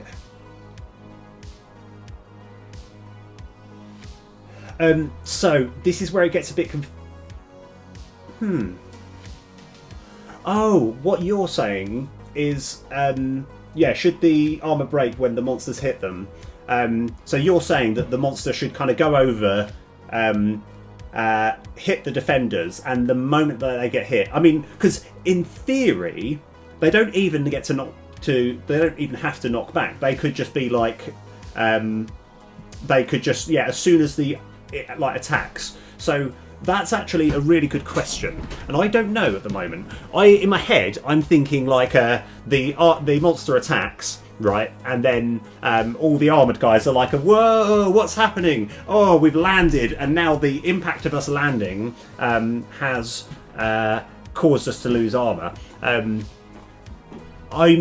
I don't know, actually. It's one of those things where kind of like, I think when we're trying various different things throughout like this whole sort of project, it will be easy, like now that we know roughly where we're sort of working with, it should be pretty easy to swap it from one place to another. And as we kind of see it more and more, we're going to think, what makes more sense? And I'll have that's going to be a sort of working... Yeah, exactly. I think they both make sense. Given that I've done it this way, I'm going to stick with this. But like, there might be a time where I'll just be like, you know what? It looks better to. Oh, hold on. Did I? I can't remember. I didn't actually update the title. I wrote it all in. Sorry. Yeah, the title of this is going to be called "Trying to Get 3 Unrelated Things Done in One Episode." I just forgot to press the done button. So anyway. Sorry, just a side note, but they both make sense. I'm going to stick with this one, but like there is a chance that I'll just be like, you know what, I like it Glissen's way. We'll change it that way, but we'll stick with this for the time being. Right, convert. So.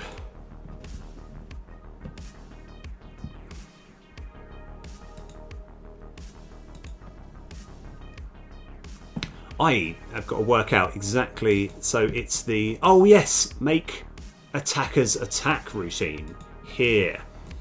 So, so the point at which we're attacking,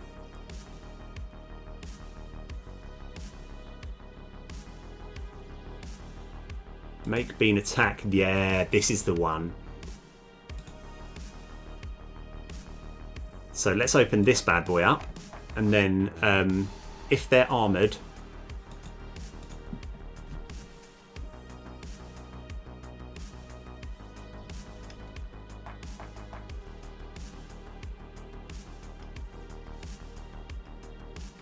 I think we just put it in here.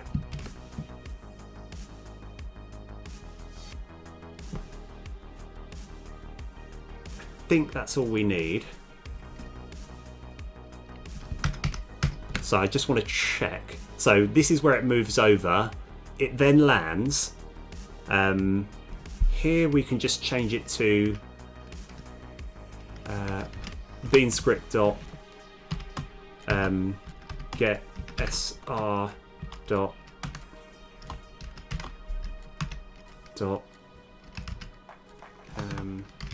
order and sorting order +1. I think this is fine. I think this should work. So this will, they're gonna all go over. I might call it if it breaks when they're hit, but for consistency and gameplay approach. Yeah. Now, I mean, because the reason that the reason it's an interesting one is if you think about it, the attackers. Oh yes. Oh yeah. Sorry. Yeah. No, because the attackers don't actually get hit. They are only attack. They attack and then they kind of. They're essentially then getting hit is doing their function and then dying or losing armour. Okay, I think this is where we should put it. Let's give this a shot.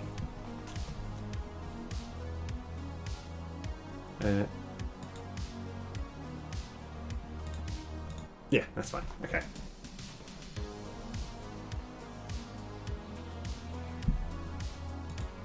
Okay.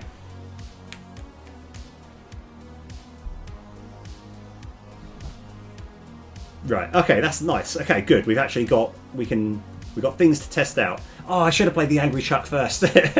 There we go.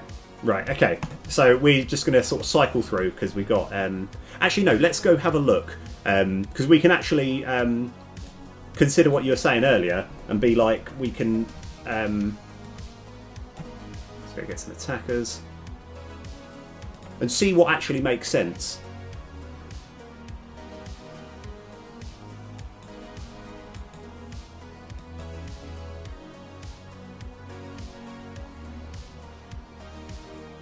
Yeah, by getting hit, yeah.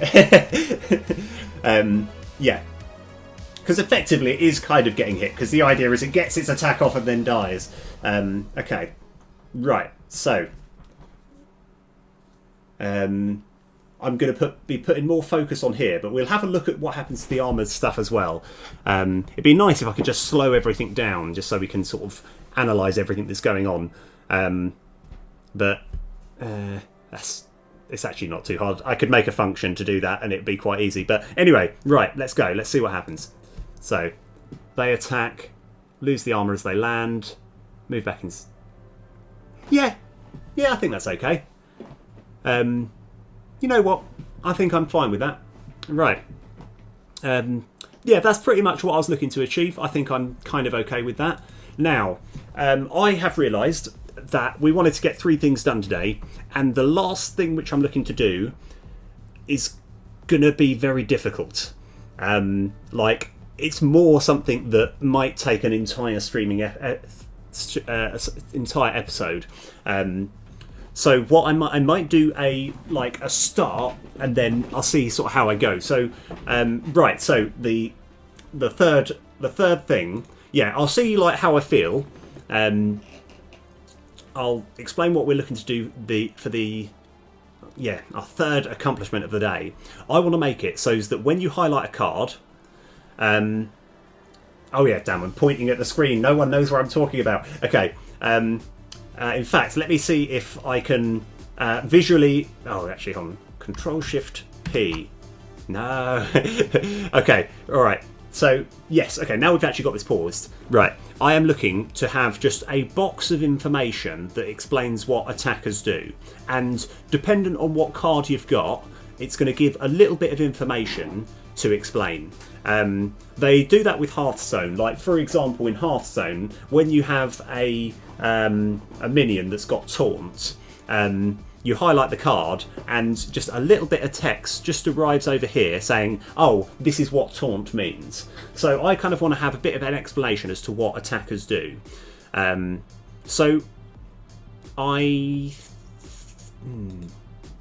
trying to work out if, unfortunately, you know what, I think that would probably, that I don't quite have the brain capacity to do that at the moment. I think I think that's going to be, I'm going to have to save that for next time. So it'll probably be something like a, next episode will be like 16.5, because I didn't quite get everything done in one episode.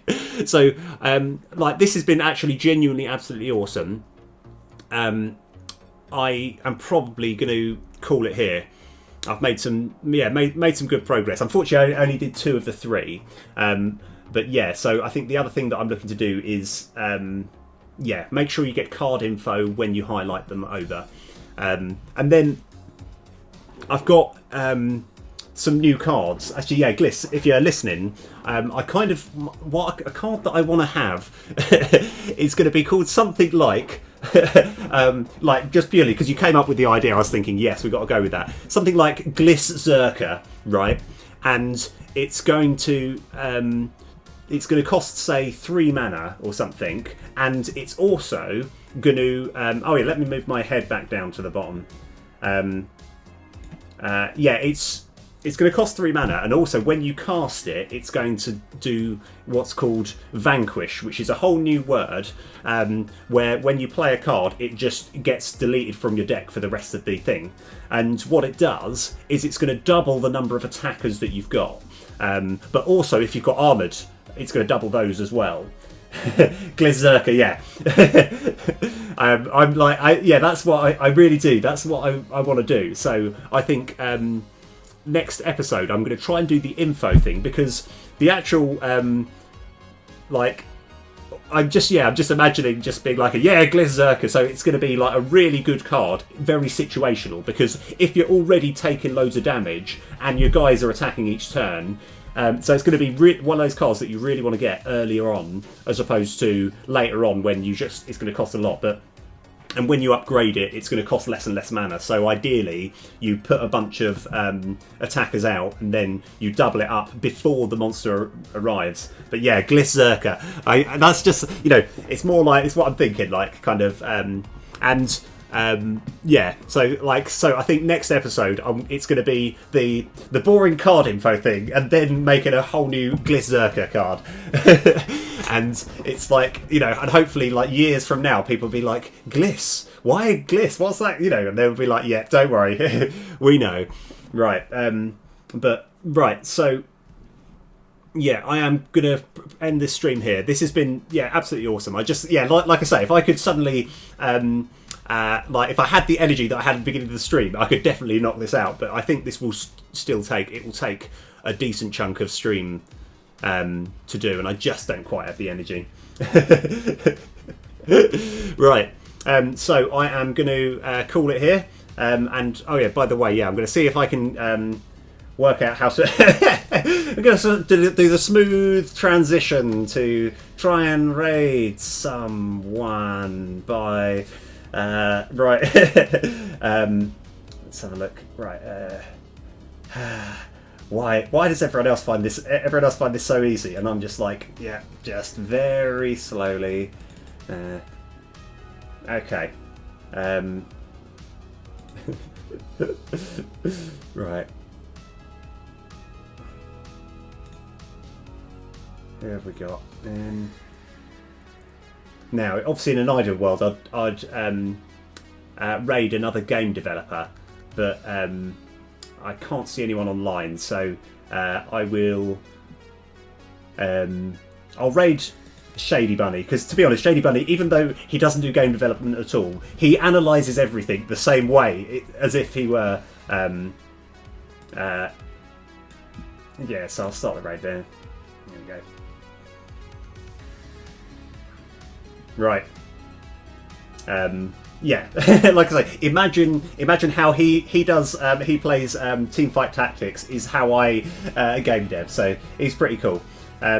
Right, awesome, rock and roll. Anyway, I'll see you guys later. All right, bye. Ah, yes, right, now we're at the classic bit where I've already sent people to raid, but I still need to keep the stream going on for a bit longer. So, I haven't really got anything fun or interesting to say at this point. My brain is slightly frazzled. But anyway, this has been awesome. Rockin'. Wicked. Right. Let's catch you next time.